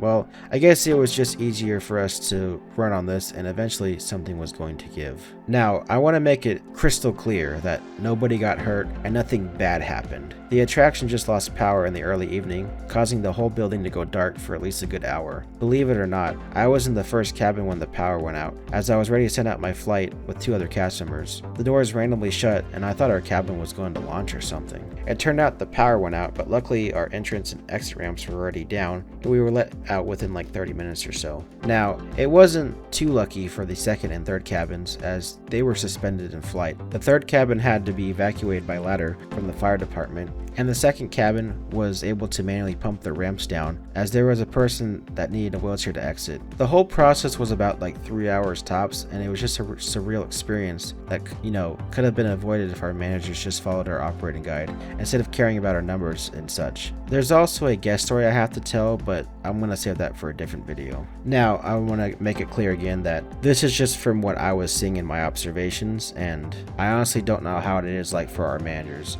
Not to give them a break, but just to make that clear. Besides all that craziness, the monorails were also having their own can of technical issues. Trains were getting towed at least once or twice a month, and I can tell you, I was towed about 16 times before I ended up quitting. All of these times were from 2021 to 2023, by the way. Autopia wasn't doing too hot either, as the cars were definitely showing their age, as cars were randomly dying out on the track. Now, it usually was a simple restart with a pump of the pedal, but many guests didn't know this. This wasn't all the time with my attractions, but it was happening more often than not. It was rare for a perfect day when nothing happened to anything. On top of that, Thanksgiving break saw the birth of the worst fast pass system there is, and the stupidification of guests. That's right, Lightning Lane and Genie Plus was born, just in time for the holidays. People were going to take advantage of the stripped version of Max Pass and not understand its complexity. I'm not saying it's hard to use, but people didn't understand just because you bought it doesn't mean you can use it whenever you wanted. Guests were just showing up at the wrong time, or with no time at all, or just different attraction, or just because they wanted to go on the fast line because the regular line was too long. Something to keep in mind, the park was still at somewhat of a capacity, but Lightning Lane always makes the standby line longer, obviously. Also, don't get me started about the entitlement of guests when they paid for it. I could make a whole video on my beef with the service, but I'm not going to go into it here. Just know it's worse than Max Pass, and want to make it clear again that this is my opinion and not anything that the company holds, of course. Getting into December, it was finally time. Time for what, you may ask? Well, I found out I'm having a daughter in April, that is. On top of that, full-time applications opened up once again for conversion in February. Of course I applied on this round. This was especially good news because full-timers can't learn Monorail unless they already had it as a part-timer. Now I could be up at the attraction with more hours, as the hours that I was getting there weren't really nice ones. I always had to ask for a full 8 every day or get moved somewhere else. I'm sure I pretty much annoyed the hell out of the guy that I was asking, as myself and one of my buddies would always ask every single morning. This holiday season wasn't anything too crazy to write home about, except for, the fact that the trains were having a bunch of technical issues in December and that they had to get towed a lot, but I kind of just sort of coasted into January. Towards the end of the month, I actually got news about full-time, but it wasn't good news. Unfortunately, I was not selected for full-time on this round, but I would be at the top of the list for the next set. The seniority I had was literally the cutoff right before me. Honestly, this was upsetting news, as I really needed to make sure I had full-time benefits for my daughter when she was born. Also, better job security as a full-timer, as part-timers were more likely to get screwed over with the current contract we were on and the new attendance policy. Then, I got a phone call that was crazy. I was offered a full-time position in Adventureland or Fantasyland, but I would lose my land seniority and go back to the bottom of the list when it came to shifts. On top of that, I would no longer work the 3 attractions I've known for all this time, and honestly it made me kinda sad. I ended up making the hard decision and turned down the offer unless I was able to stay in my current land. Adventureland was just Allergy City, and Fantasyland was Yeah, I don't really know how anyone does it over there. Little did I know that someone with higher seniority than me in Tomorrowland actually wanted to go to Adventureland, and I was offered their full-time spot in my current land. That's right, I got extremely lucky as I was the cutoff for this time, and I finally had my spot with guaranteed hours as well as the health benefits for my daughter. Speaking of her, it's February and she's almost here. Aw man. Chapter 15. Overtime until baby time. The moment I was scheduled full-time and considered full-time in the system, I immediately asked for parental leave for HR, as well as let my managers know the situation. My daughter was expected to be born on April 20th. Nice. And I needed to make sure I had that 6 weeks off for bonding time. So, I put in my request to be off for 6 weeks starting on the 10th of April. This was priority number 1, and I had to make sure that I wouldn't get fired for having a child. I know it sounds crazy, but you gotta make sure you take the necessary steps to secure your job when life events happen, or else you'll just get fired. I'm not saying that they wouldn't work with you, but you gotta let your jobs know when stuff like this happens at bare minimum. Now with that out of the way, I awaited the day my daughter would come into this world. My fiance and I were very excited to meet our daughter, Fiora. If anyone was curious, I named her and my fiance was okay with the name. Also, if you know where that name comes from, then bonus points for you. No, it's not the toilet paper brand. I don't know why people keep asking me I named my daughter after toilet paper. I don't like wiping my booty that much, okay guys? Okay? Alright. Getting back to my job, since this is what the video is about, let's discuss what happens when you get full-time. Well, your seniority goes back down to the date you got full-time, but you have higher scheduling seniority than part-timers. Basically, I wasn't going to be at Monorail for a bit, but luckily, I liked being at Star Tours, so I could hide there for a week or two. Well, why a week or two? They began pulling people to retrain at Nemo as they began doing their tests and adjust as they would reopen in July of 2022. So come March, I got pulled back up to Monorail. Now, this was a good thing until I get to the next paragraph. Yeah, I just got meta with my script, bub. What you gonna do about it? I know you probably don't know when a paragraph ends, as I'm not showing the script. I've been reading off one, but you know, it's funny as I'm writing this, but probably not funny as I'm delivering my lines. Cringe, am I right? Anyway, most of my coworkers at Monorail also knew Nemo prior to the shutdown. They got pulled to go down at Nemo, so that bumped me up to Monorail. So much so that I was getting the shift that opens downtown Disney, and even that rare shift that opens a train. These are very high seniority shifts, but since they were all going to the fishbowl, that meant super early shifts for me, boyo. Well, for a month straight, I was scheduled up at Monorail, but I was also scheduled overtime up there. I was working 6 8-hour days, with some of them being 10-hour shifts. Since we didn't have the staffing as most people were getting pulled to Nemo, as well as we just didn't have enough people to train. We were averaging at least 1 to 2 trainees at a month at this point, and on top of that, we were losing people from quitting as well as working Nemo. This meant the 10 of us that knew the attraction were stuck working overtime at it. I'm being sarcastic about the 10 people, but just know it was in like the low 20s or 30s that could actually work it. Just to give you an idea, they need a bare minimum of 6 people to operate the attraction, and that's not even including to give out breaks. Yeah, so it was kind of tight on staffing up there. I didn't really mind the overtime, but I was starting to feel the exhaustion, and honestly, I should have taken a break when I had the chance to. I was starting to feel that burnout feeling again, but this time at Monorail. Not that I was tired of the operation, but just because I was tired of just working. The long drive was starting to wear me down, and the stress of having a little human coming into the world was starting to get to me as well. At least the guests no longer had to wear masks if they were vaccinated, but yeah, that's allowed for less complaints, at least on our end, at a bare minimum.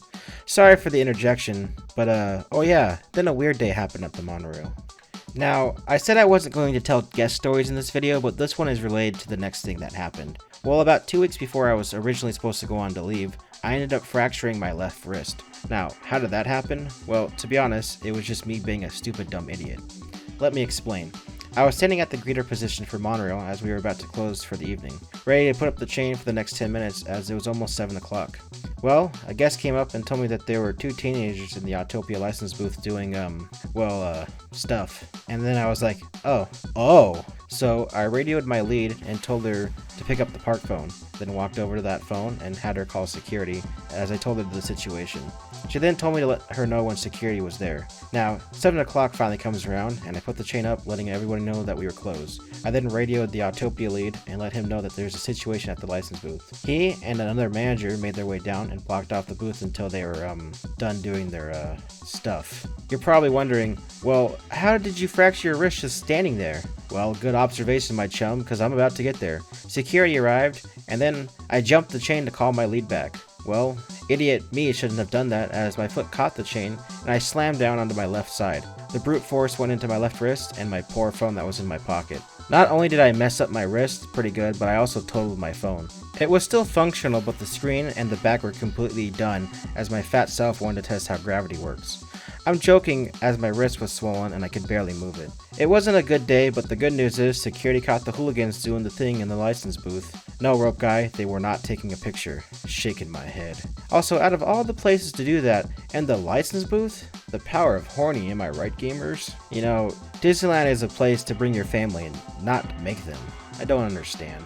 I had to wear a wrist brace for the next few weeks, as I did a pretty good number on my left wrist. My fiance ended up buying me a replacement phone the next day, as she's the best. I truly love her. Not because she bought me a replacement phone, but because she's my life partner, and honestly I owe her a lot, especially since she was about to give birth to my child. My little one is almost here, and I'm about to reach the end of March. Oh hey, your fiance called and she needs you to call her back. This happened at a random Autopia shift I had, and she told me that she needed to have the baby come out a bit earlier. April 1st to be precise.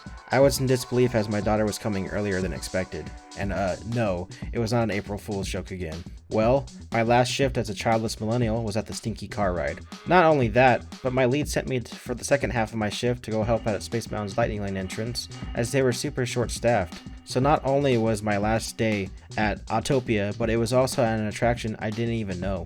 Boy wee. The next day I was supposed to go to Star Tours, but I ended up having to call out of that shift to prepare for everything the following day, as it was go time. The time was now to become a father.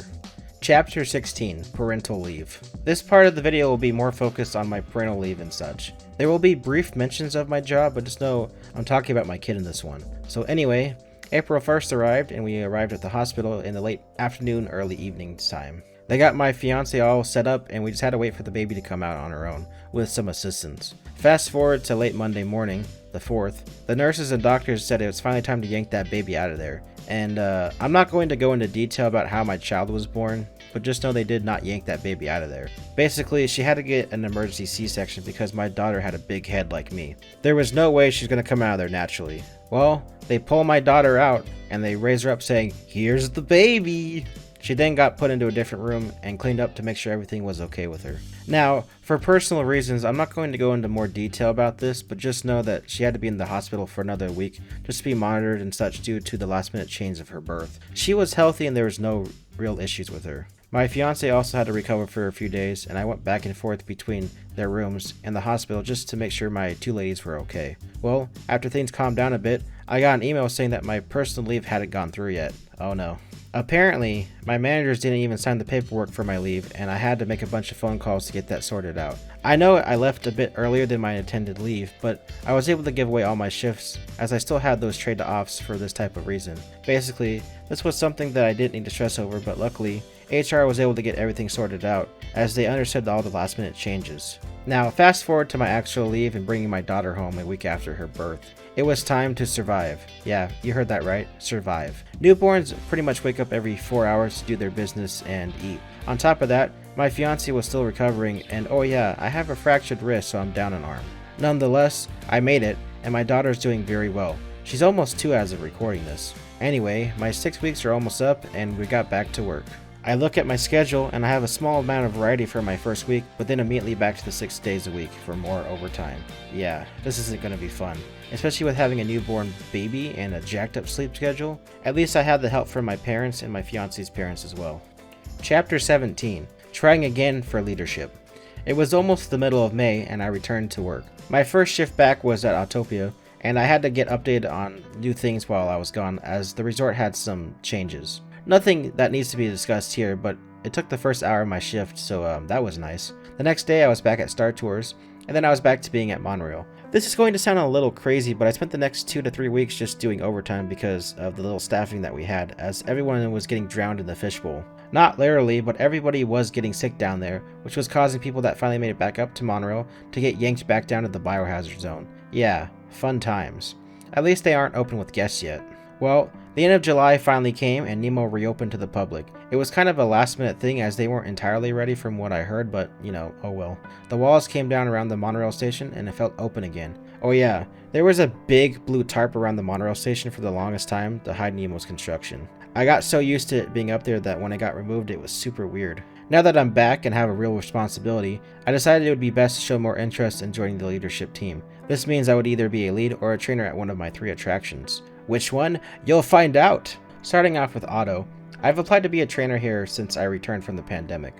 But every time I applied, I was met with the same result of no. The manager in charge of that attraction would always say, "Oh, you don't know downtimes well enough," or "Oh, you don't tell good enough stories," and even, "Oh, the leads didn't even know you applied," or "Oh, I don't even remember doing your interview."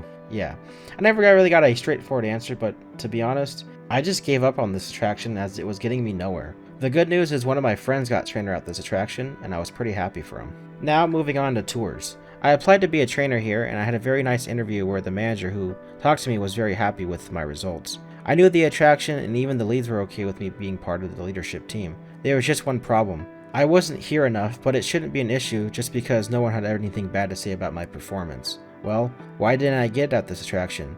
I was told that management would rather see me in leadership in another attraction. Well, I only know 3, and for a fact I know I can't get it at Monorail, as that's considered a harder attraction for those new to being a lead or a trainer. September's finally here, and I get an interview for Monorail. I originally only applied to be a trainer here, but I also said I was okay with being a lead if need be. My interview was very short and didn't really go into much of the attraction itself. The manager giving my interview just asked one important question, and is if I was okay with being a lead here. I basically told her I'm okay whatever they need me. Well, little did I know, myself and a handful of other people were being considered for leadership at this attraction. They were really desperate for new leads and trainers, as we didn't really have many at this point, and the ones that were available were always needed somewhere else. Then I got some news shortly after. Believe it or not, I was selected to be a lead at this attraction. While many of you might think I was happy to get this news, I actually wasn't. I felt sort of sad and feel like I didn't really deserve this responsibility. I knew the attraction very well, but I felt like there were others more qualified than me. When I got the news, I didn't know how many other people got it, but I guess it was sort of slim pickings. I took the news and tried to be happy about it, as it was the start of something great. I would be able to get this, and hopefully move up later down the line. I wasn't trying to go for management, but I wanted something that would be better for my family. This was a good first step, so I eagerly awaited for the list to come out and see who else got promoted. It turns out that we got like 7 new leads, including myself, and 6 new trainers. One of my other friends also got trainer on the set, and I was pretty happy for him too. Also, I guess when this list came out, a few of my coworkers that were on the list seemed upset that I was on there as well.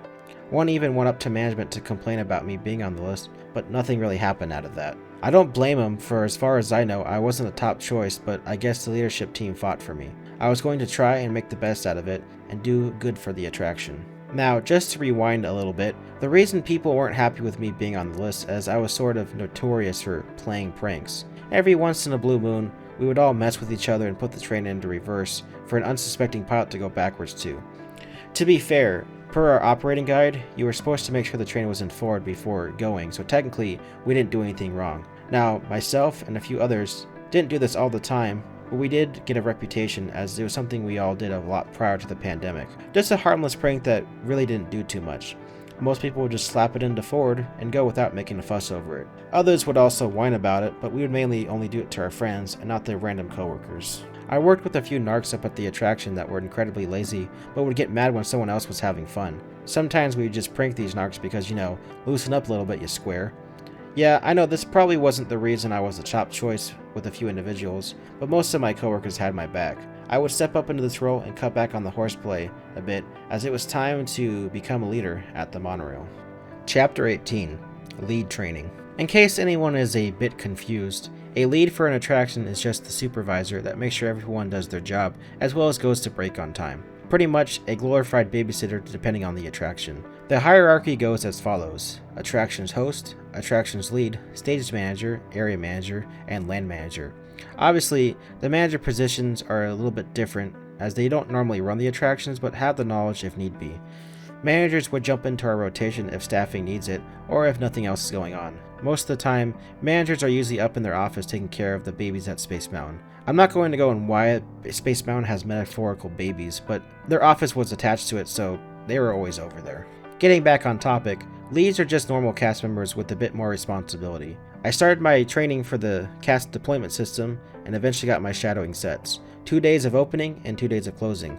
It's one day of you shadowing the lead, and the next day of the lead shadowing you. I'm not going to discuss the casted appointment system, but just know it's what we use to clock in for shifts, breaks, and lunches, while our leads also can use this to adjust any of those, as well as grant extensions or early releases. It's pretty straightforward. Now let's get on to actual lead training. My first day was super duper early at 5:30 in the morning. I met up with my core lead and she said that I was in charge for the day, and she would discuss the important things to do. So right off the bat I was thrown in the fire, and yes, I do prefer this method as I like learning under pressure. We grabbed the keys for the attraction and the shift list for everyone that was here for today. Then we headed to the Tomorrowland station, waiting for our train openers to come in. They showed up and we sent them back to the Monorail shop to retrieve the trains.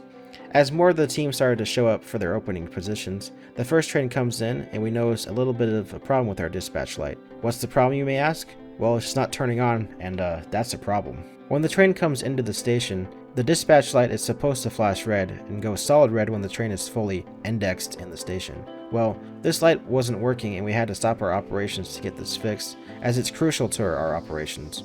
We then had to contact a bunch of different people, from our manager, to the maintenance manager, to an area manager, to let us continue our opening procedures with this small hiccup. Well, we got that all approved and the light was somewhat fixed, as now it would blink red and go solid red, but the problem is it wouldn't show a green light when we actually dispatched the train. We had to make it so for the rest of the day, we would tell drivers via radio calls that they were clear to leave.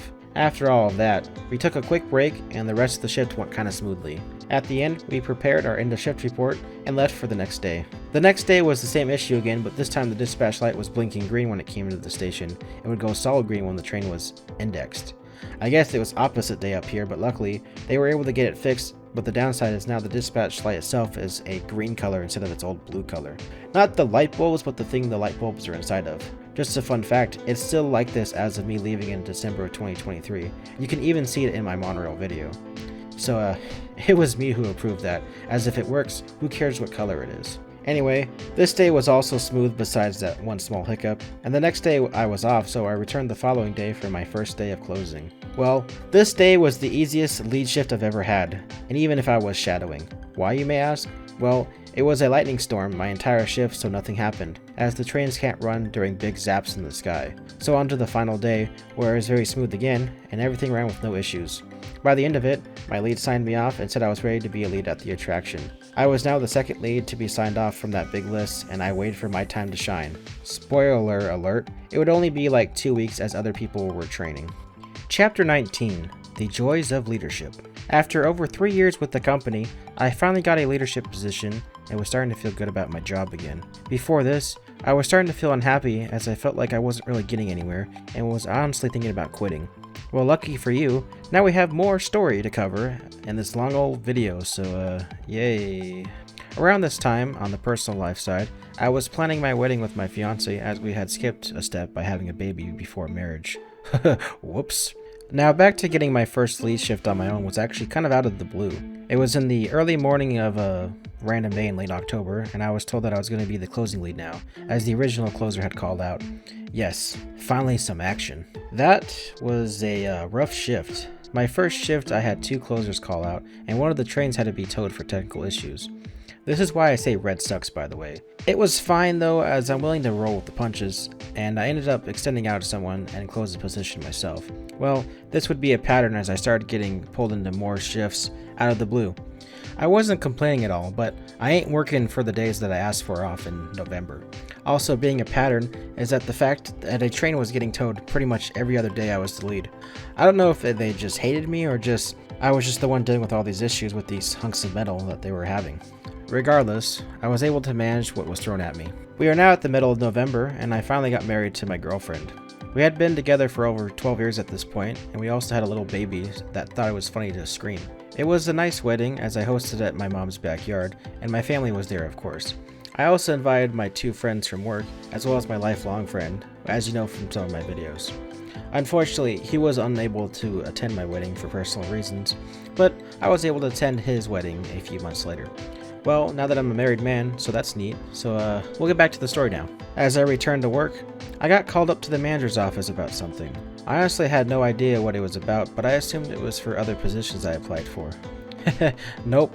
Someone had reported me that I was playing pranks and causing issues as a leader, and I got to management attention. I was honest with her, as it was something we used to do once in the blue moon, but others were doing it more frequently that wasn't myself. I'll admit to you guys that yes, I was still doing it as a lead, but it was once in a while and not as bad as I used to be with it. And usually when I did do it, it was towards my friends or closer acquaintances. I would never do it to someone that just got signed off or someone I didn't know as well. Regardless of that, she said it was time to stop, and next time it would be an issue if it got brought up again. I took this moment and I stopped doing it completely. I even made a point to go to everybody that I knew was doing it and explain to that we can't have this harmless fun up here anymore. Also that we can't call the other station asking them if the trains are running anymore because someone got their little feelings hurt. It was time to step up and take things a bit more serious. I made sure there was no more funny business, and I tried to make sure things were going smoothly. This is also a turning point as I started to be a bit more stricter with those lazy people. I even had to send someone up to management that kept sneaking off on their breaks to do who knows what at the Disneyland Hotel. For context, we did take our breaks at the downtown Disney station, so it's close by it. I was trying my best to make sure that the attraction was running smoothly and that everyone was doing their job. Now, the little things like accents on the radios I didn't mind, or other harmless things. If we're doing our job and getting the trains out on time, then who cares? To end this chapter is going to be the end of December. It was super rainy and the park would usually close an hour early every day because of it. I had to adjust shifts a lot for this, as management would tell us literally an hour before the new closing time was. Very inconvenient for an attraction like this, but I was still able to make it work. Luckily, the parks weren't that busy, so it didn't really matter too much. Well, the day was New Year's Eve, as I came into my lead shift that was 7 p.m. to 3:30 a.m. It was also raining super hard that day, and we closed an hour early, of course. It was a fun shift, but also a weird night, as we were doing cowboy accents on the radio and just having some great guest interactions with the very few that we had. Honestly, I knew this was going to be the last shift, as the new year would bring in new problems. Chapter 20, the beginning of the end. As 2023 emerged, I was starting to get very comfortable with my position as a leader. I felt like I was doing things right and started pretty much feeling more confident about this position. I felt like I was keeping things afloat, and I was pretty much the normal lead that wasn't a core lead. I was getting at least 2 to 3 lead shifts per week, and would usually be the mid or closing lead. I did get a few opening shifts, but I'm not a fan of mornings, so I would trade with another lead that loved mornings. No problem with me, dude. Anyway, I ended up making my first mistake that ended up leading to the beginning of the end. One night, I ran out of space on a final one-way trip of the night. The only space I had left was our nose and tail cones. Now, we weren't loading these for mysterious reasons from our management team. I knew the AC was working just fine, and that there wasn't really much issues with the tail cones either. So, I made the mistake of loading them, as it was either extend out my team and raise our labor costs, or get the 3 guests out of the train in our nose or tail. I chose option B, as technically I didn't do anything wrong. Per our operating guide, loading the nose and tail is up to the working lead or stage manager. Plus, not trying to do peer pressure or anything, or throwing one under the bus, a few of the other leads were also doing this as well, but just on a normal operation side, like when their friends came in during the day. Now, I never told you who it was, so no harm, no foul. I would occasionally do this when I ran out of space, as well as if the drivers wanted to make a magic moment when we did our last one-way trip of the night. Honestly, it's a dumb rule anyway. That dumb rule is something that's going to bite me in the rear end eventually, but, It's on the final train of the night, and our do not load magnets aren't on those cabins, so technically, if there's no magnet, it's fine to load. The only time I wouldn't do this if a certain cabin was red clipped. Quick explanation. We put clips on our cars, cabins, and trains to indicate if they're fine. Green means good and red means don't touch it. Obviously, we remove the green clip so normal guests don't see it, but we keep the red clips on. That way we know not to touch it and not to load anyone in those cabins as well. Well, I remember as Orange actually had its tail cone red clipped, and we wouldn't load back there even if it came down to it. The only thing that would put back there is guest strollers, but not the guests themselves. Well, one night, one of my coworkers decided that they would load their friends up front without my permission, and a random guest recorded it. This was bad, but hopefully it didn't make it up to management. Well, I guess I had a case built up against me, as on March 17th, I was called in by one of the nice managers. He all buttered me up and was all talking about my time at the resort, and then he slapped me with the bad news that I was going to lose my leadership status for 3 reasons. Reason number 1 was for putting the train in reverse, which, to be fair, I hadn't done in months at this point, and I tried to defend myself on this one, but I get it. Reason 2, which was the most upsetting of the 3, was that I was yelling and cussing out my fellow coworkers to make sure they were doing their job right. And the third and final reason was for loading guests in the nose and tail cone, even though they were quote-unquote red-clipped. Now, I'll be explaining my sides over the next few minutes. The train in reverse and other miscellaneous pranks were something I stopped months prior to this incident, and was something I made sure no one else was doing again. Obviously, it came back to bite me as I said it would. I get it though, it doesn't look good when a leader is doing these shenanigans, but it's still upsetting that it didn't matter months later. Next was the yelling and swearing at coworkers. First of all, I would never raise my voice at anyone, as yelling accomplishes nothing, and it's something I don't like receiving on my end, so why would I do it to someone else? On top of that, I usually don't swear at all. Not because it goes against some moral, but just because I find it funnier to use uncommon words or weird words as an insult if I ever needed to. Which again, I would never call anyone anything in that matter at work, as it's unprofessional and just not cool. This one upset me the most, as it's completely out of character, as I started to suspect that I was possibly false reported by a few bad eggs. The last thing was putting guests in the nose and tail cone when we weren't supposed to.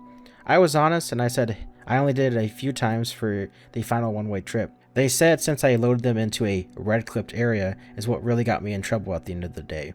Now, this is also very untrue, as I know if a nose cone was red-clipped, the train couldn't be touched by us at all, and I would never put anyone in something like that had a maintenance issue. They just got our do not load magnet confused with a red clip. On top of that, they never really gave us a reason why it was closed more than just because we said so. Which, I get it because they're the managers, but at the same time, it's just like, it was a stupid rule, to be honest. Thinking back on it now, yeah, I did screw up, but at the same time, I wasn't the only one doing these things. Part of me believes that I was false reported, and the other part of me realizes that this was the beginning of the end. A blessing in disguise, as this was one of the small factors that led me to end up quitting 9 months later. It wasn't the main reason, but it was, of course, a small factor. Honestly, this completely broke me, and I was caught off guard. The only reason they chose to do it this day is because I wasn't actually the lead this day. I wasn't even supposed to work this day, as I picked up a day for overtime. Well, this sucked big time. I went back to the attraction, and honestly, I wanted to go home at this point. Well, lucky for me, all the closers called out, and so I got extended to close the train. I talked to the closing core lead about it, and they seemed upset about this, but it was really the only time I talked to them about it. They were more upset that they felt like someone did report me about it, and was sad that it did come to this. I'm not saying that I was a good lead, but I did try my best, and others say it showed, as I was fun to work with and made it worth working when I was in charge. Now, I made a mistake as I told another lead. Now, they weren't the lead that night, but was one of the other leads that was doing the same thing I got in trouble for. The nose and tail cone thing, by the way. I let her know that I lost my status and told her to please be careful as they might be next. I honestly thought nothing of it and worked the rest of my shift. Speaking of the rest of my shift, the train got stuck going into the shop, so I was stuck in the train for 2.5 hours until they restored power to the beam. So not only did I just lose my status, but now I'm stuck in a train literally inches away from the roof, but not enough just to hop out. Just the way to end the night. Chapter 21, The Downward Spiral. Losing my status was not a great feeling, and hopefully it can't get any worse, right? Well, when I lost my status, I also received one of the worst possible write-ups on a record card. This one for behavior as poor judgment as a leader. This write-up sticks around with you pretty much forever, and kind of drops off after a year, but technically not really. This pretty much sealed my fate. This write-up ensured that I could no longer transfer lands, transfer departments, or get a new job within the company. I was pretty much stuck for a year, and I wasn't feeling too great. Hopefully this is the worst of it. Oh yeah, you remember how I said I told another lead to watch out as they might be next to get in trouble, right? Well, apparently she went up and reported me to the same manager that took away my status, and I got talked to again for harassing leads. This was a low blow, as I thought I was being nice and giving them a warning. I told her it wasn't out of malicious intent, but because I really didn't know who reported me. Well, I think I just got my answer now. I still don't know to this day if this lead reported me, but just know she was now on my list. I'm going to call her Susan for the rest of this video in case I do bring her up again. Spoilers, I will. Yeah, I'm going to be petty about this one. And speaking of petty, if that person happens to be watching this video, I have one message to them. You suck. Well, I tried my best to fight for my status, but this was an uphill battle, and the hill was a sheer vertical cliff. I am not getting up this at all. Well, the good news is my daughter finally turned 1, and I took a week off for that. I originally had 3 days off, but I ended up giving away the rest of my week because the amount of I want to be at work I had was non-existent. We went to a local pizza place for her birthday and the family celebrated her being 1. I also took some time and started to look for a new job as I felt like I was done here. I returned to work after my week off, and I find that Susan is starting more problems while I was away. Apparently, kicking me while I was down was not enough, but she started a rumor about me that was very spiteful. This rumor was not only an attack on me, but my family as well. It was a direct attack at my marriage and a direct attack on my sweet, adorable baby girl. I honestly don't know what I did to upset her, but she was creating a hostile work environment for me, but also for the other coworkers she was harassing as well. Not attached to this rumor, of course, but she was just doing this all over the place. Some of my coworkers even stopped working at the attraction altogether just because of the nasty thing she was saying with her and her posse. Apparently, Susan likes to play favorites and harass those not on her list. Well, Susan, you just mess with someone who has nothing else to lose at this job. I had to talk to management about this situation, but it was a difficult situation as looking like retaliation on my end. Luckily, the manager I talked to didn't know about my leave status situation, and ended up calling everybody that was involved with this rumor. I didn't want to play hardball, but there was absolutely no reason to attack someone's personal life like that. This is one of the few reasons I don't like talking about my personal life, as I don't need terrible people doing these types of things to my family. Well, the situation made her terrified as Susan realized I'm not someone to mess with. I had to lay low once again as I attacked one of the manager's favorites as well. Now, just a quick note that this is just speculation and I don't know how true that is, but it just seemed like it because the things that she was doing and things that she did afterwards were nowhere close to what I did. This whole incident made me switch back to morning shift and I coasted along for the next few months until May came around. I honestly thought I saw the light at the end of the tunnel and I had a possible new job opportunity that unfortunately didn't pan out. This was another blow to my already crumbling mental state. I did tell a few people that I had a potential new job lined up and that I might be leaving soon, but I never did put in my 2 weeks as nothing ever happened with this job. I got ghosted from that job. Oh well, I don't know why Susan was going around telling everybody I was leaving. Seriously, lady, she got mad at me when I removed her off Facebook. Like, you have 600 people on your friends list and you noticed that I was gone? Jeez, talk about weird.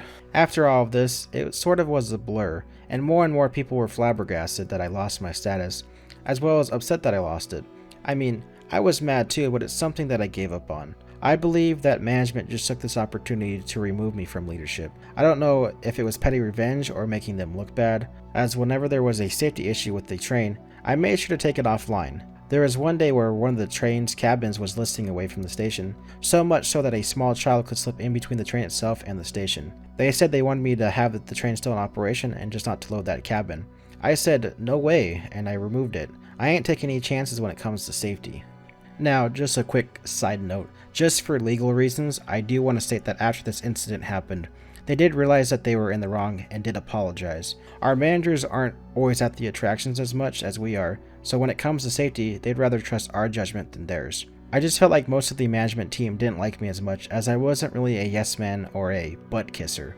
I'm here to do my job and it's to make sure everything is running smoothly at my attraction. Sorry that I'm not a people pleaser. When I was the lead, I made sure I knew the attraction inside and out, even learning every type of issue and what problems are up with the train on a surface level. I put too much work into taking my job seriously and even coming up with a new efficient way to load our stations.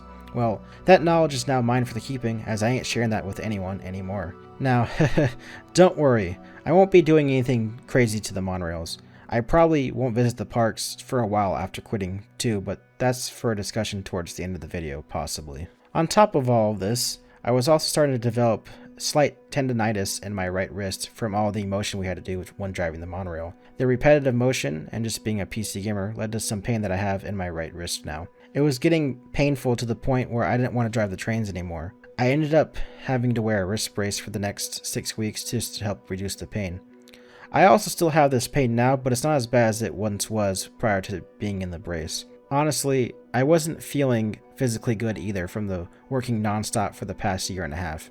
Eating fast food pretty much every day didn't help either, but it sucked because I didn't really have that much free time to get good meals due to my long commute and me valuing my sleep. Getting back to the story, I was at an all-time low, and now Monorail would be under refurbishment for the next 2 months to repaint the downtown station and some other minor things. Now I would be stuck at Auto for the hot summer months, but luckily, I was on the morning side as the night crew had all the new hires that don't like listening or working together. Honestly, it was sort of nice being back at Auto again, but god damn, the guests are way different now. Bunch of idiots jumping out of their cars because it won't go anymore, to being stupid about their lightning lane. Honestly, I could write a novel about all the guest stories I have from that attraction alone. Enough of that though, as something crazy happened. Something that was a blessing in disguise, sort of say. Something that would be getting me out of this depression that I was stuck in once again. Chapter 22. Part-time cast member, full-time Dada. We are starting to get close to the end of our story. It was the end of July and probably roughly early August. I reached out to Team YouTube on Twitter. No, I'm not calling X because that's stupid. Anyway, I asked him to give a look at my channel again. My earn page was disabled and I wanted to start creating content again. I had some stuff stockpiled and I wanted to get a few ideas out, even if they are released sporadically over the next few years. Well, to my surprise, they fixed that tab and now I can rejoin the partner program again. As of writing this, I need probably a little over 3,000 more watch hours, but it sort of encouraged me to start creating content again. Now, it would be super nice if I could create videos and stay at home with my kid. It's a win for me being at home with my kid while she grows up, and it's a win as I get to do a job that I would enjoy. Well, the only downside is I'm still full-time until another piece of news. Well, my wife was offered a full-time position at her job, and we ended up switching roles.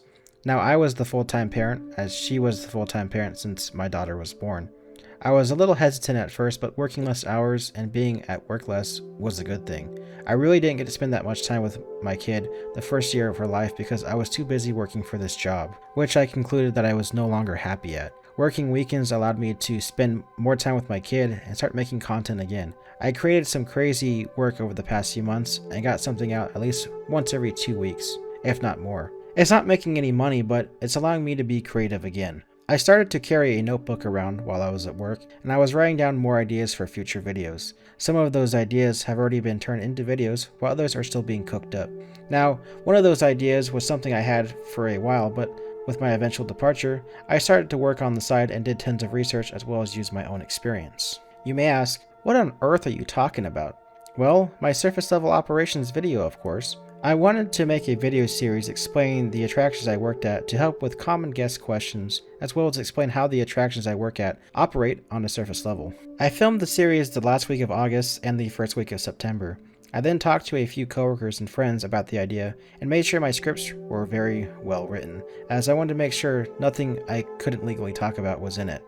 It took a few weeks of writing everything, but it all came out every month. I also made the series as a complimentary piece to this video as well. I knew eventually that I was going to leave the company, but I wanted to make sure that everyone was on the same page as me about the attractions I worked. I know Autopia and Monorail aren't too popular, so I hoped it helped for those that watched it. Speaking of the Autopia video, that one got more views than I expected. I think it's over 400 now. Dang. I coasted for another few months until early November. With my seniority reset and back to my original hire date, I should have high enough seniority as a part-timer and should be getting the shifts that I want, especially if they are available. Well, the scheduler would always schedule me Friday nights, even though I needed Friday mornings.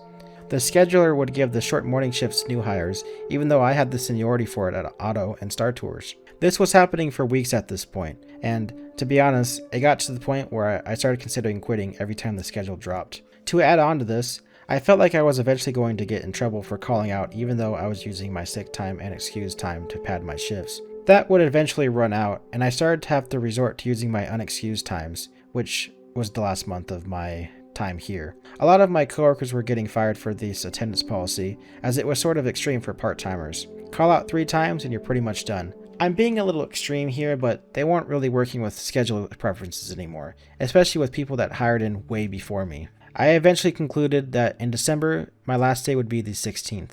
I didn't have any backup plans, but I knew something was going to give, and it wouldn't be me getting fired for some dumb reason. I had to leave this job that I was no longer happy at, and I felt like it changed over the past year. Losing my leadership status and going back to part-time really let me reflect on how much the company has changed. It feels like they would rather hire and fire every few years instead of keeping good quality employees on. I don't blame people for leaving either, as guest behavior is way out of control now. Something to also touch on, but guests are way worse than they were pre-pandemic. What used to be a bad guest 1 out of every 1,000 was now 1 out of every 100. Some guests are willing to throw hands for them not knowing how to use Lightning Lane. Some guests are willing to take drugs and run around butt naked on Small World. Some guests are just disregarding safety regulations and filming themselves being idiots. It was just getting too much, and the bad guests felt too entitled for spending all that money. Which, I don't blame them, but there's no reason to act like a buffoon. Though the worst of them all was just the toxic work environment. This isn't even talking about the guests either. Why do I have to watch my back for my coworkers and their toxic behavior towards veteran cast members?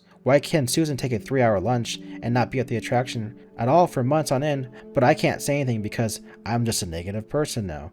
Why did I care for this job so much? That's the real question there. It's because I loved my job, and I loved working with some of the people that were here, but at the end of the day, it's just a job. It was never meant to be a long-term career. I cared about upholding that quality Disney expects from their cast members, but what's the point when attractions break down and cast members don't care like I do? Yes, I feel bad that the company doesn't invest back into their parks where it's important. Yes, Lightning Lane is much worse than Max Pass and is a terrible value, in my opinion. Yes, I do believe that the direction the parks are heading isn't a good path, and that's why I decided it was time to go. I don't expect the parks to shut down, but there's only so much you can do before you lose your entire fan base because they want to rely on their great brand. Well, the brand can only be as great as the product you supply. The brand is subpar now and needs a rework to fix the things that are important to the consumer. At the end of the day, I honestly have no idea what it's like to run a multi-billion-dollar corporation, but I just wish that they would do better for their employees and their parks, especially their parks. Sorry for going on such a rant, but it makes me sad seeing a great theme park fall into such disrepair that even the guests are noticing that things are breaking down more often. I know they say working at the parks ruins the magic, but the only magic that is ruined is the ones that don't believe in creating it anymore. Chapter 23, The Final Days. I sort of sped through the last months of my time here as I was really only working weekends, and most of it was just on autopilot mode. I'm happy that I'm leaving just because it's good for me to get out of this environment. There are a lot of good people that are still working here, but they get drowned out by the lazy coworkers that can barely do the bare minimum and somehow get away with safety issues. Let's talk about the last days at the company. For starters, I worked my last Star Tour shift about 2 to 3 weeks prior to quitting. It was an early morning shift, and I don't think I had even thought about putting my 2 weeks in just yet. It was a very relaxing shift, and I got to be at the cabin position for most of my shift, as it's just where the computer kept sending me. I wish I could have been there more often, but I had no complaints towards this attraction and its cast. Now, the third to final shift I worked was at Monorail. Surprisingly, it was one of the worst shifts I've ever had up there. It's not because the attraction was breaking down, but the guests were incredibly rude that day. I had 7 different guests get in my face and cuss me out because the nose wasn't available, or no one was getting off the downtown station, or because I helped the wheelchair board before them. I was blocking off the wheelchair cabin so the party with the wheelchair could load, and this guy got in my face and was yelling at me. I honestly kind of just snapped and said something that was very out of pocket. I told him, "Sir, you only get this close to someone if you want a kiss."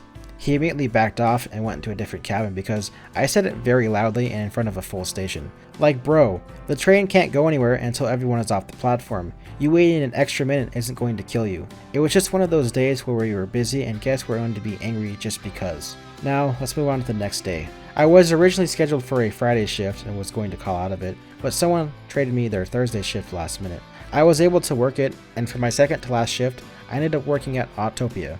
It was a mid-shift, and honestly, it was an alright auto shift.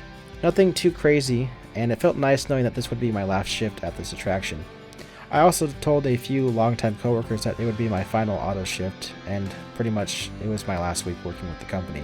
I also got my last picture with the car, as our tradition, and went on my way to the final Saturday. My last day was at Monorail, of course. I fought tooth and nail to get a train closing shift, and the best I could do was a 5-hour one. Well, lucky for me, I was able to make that shift into a full 8 as it was my last day. So I came in and signed up to close first train, as I knew Susan's mini sidekick wouldn't let me close the train. I even wrote my name in pen on the closing sign-up checklist, so she couldn't erase it. Neener neener.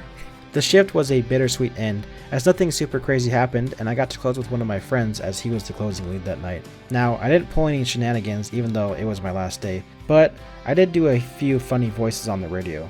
As we approached closing time, I hopped in the train and drove for one last round trip. I said my final call of the night. Monorail Orange is 10-7 in the shop, and Monorail Josh is now 10-7 with the company. I slowly walked back to the station and awaited the shift's end. As my friend wrapped up everything for the night, we walked to the manager's office where I handed the manager my blue ID, and he walked me to the Harbor Point entrance and exit for cast members. I then turned in my uniform and he gave me my last check. He said it was a pleasure to work with me and he was sorry that I ended up leaving so soon. This was one of the managers I respected and he was very nice to me, by the way. Anyway, I walked out and rode the shuttle back to the cast member parking lot. I took one good look as it would be the last time I'd be here. Hopefully. I said see you later to my friend and drove back home. I was no longer a cast member and I was now promoted to guest. Chapter 24. After the Mouse. As of writing this, it's been almost 3 weeks since I quit my job at Disneyland, and you'll probably have one question. Would you recommend this job? Now, it's going to sound crazy, but yes actually. Attractions is probably one of the best jobs you can get at the theme parks. It's a unique experience working each attraction that you'll learn, and it felt like it was being paid to have fun.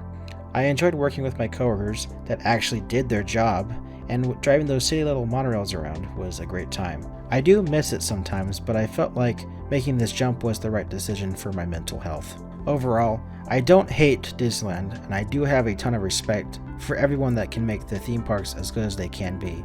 I just wish corporate would dial back on the short-term financial gains and focus more on gaining their long-term fans back, as the parks are not the same as they used to be. The pandemic really messed things up, and I really wish they would stop using it as an excuse and fix their attractions to a somewhat operable level. Obviously, my view was way different to the average cast member, as I was the lead, and I saw the first-hand problems with the monorail. The good news is that they are starting to work a bit better every day, but do have some minor issues that do happen from time to time. But unfortunately, the same cannot be said about Autopia. The poor attraction is down a track due to losing more and more cars every day permanently. Well, it's time to wrap up this long story and answer that final question. What next? Well, I would like to create content full time. It'd be a great way to be at home with my kid and making stories that I want to tell. I like making films and series and other random videos on my weird grab bag of a channel. If this video does well, I can also talk about my guest stories and the crazy things that I saw as a cast member. I've been making content for almost 16 years now, and I would like to take advantage of that second chance that I was given to monetize my work. Alas, I don't really expect much, and I might have to be a realist on this one. Realistically, I need to rethink a career path and probably go back for more education after my daughter gets a bit older. In the meantime, probably something close to home until I can find something to do with my useless bachelor's degree.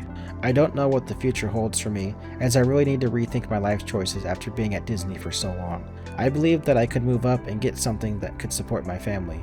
After I lost my lead status and started to get involved in unwanted drama, I knew it was done, and the climb out of the hole was just going to be twice as hard this time. So instead of going more into the hole, it was time to leave the hole but go into a different direction.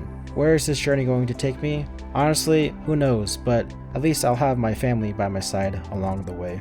Thank you for listening and or watching my story. There is more that I can tell, but condensing 4.5 years into 47 pages was kind of a massive undertaking. I've written 2 feature films before and a bunch of other miscellaneous videos, but this one was a bit different as it was recalling memory instead of writing something new. I don't know what I'm talking about. Anyway, if you enjoyed this video and want to help support my channel, please check out my other content. I make films, sketches, and other miscellaneous series. It would help out a lot.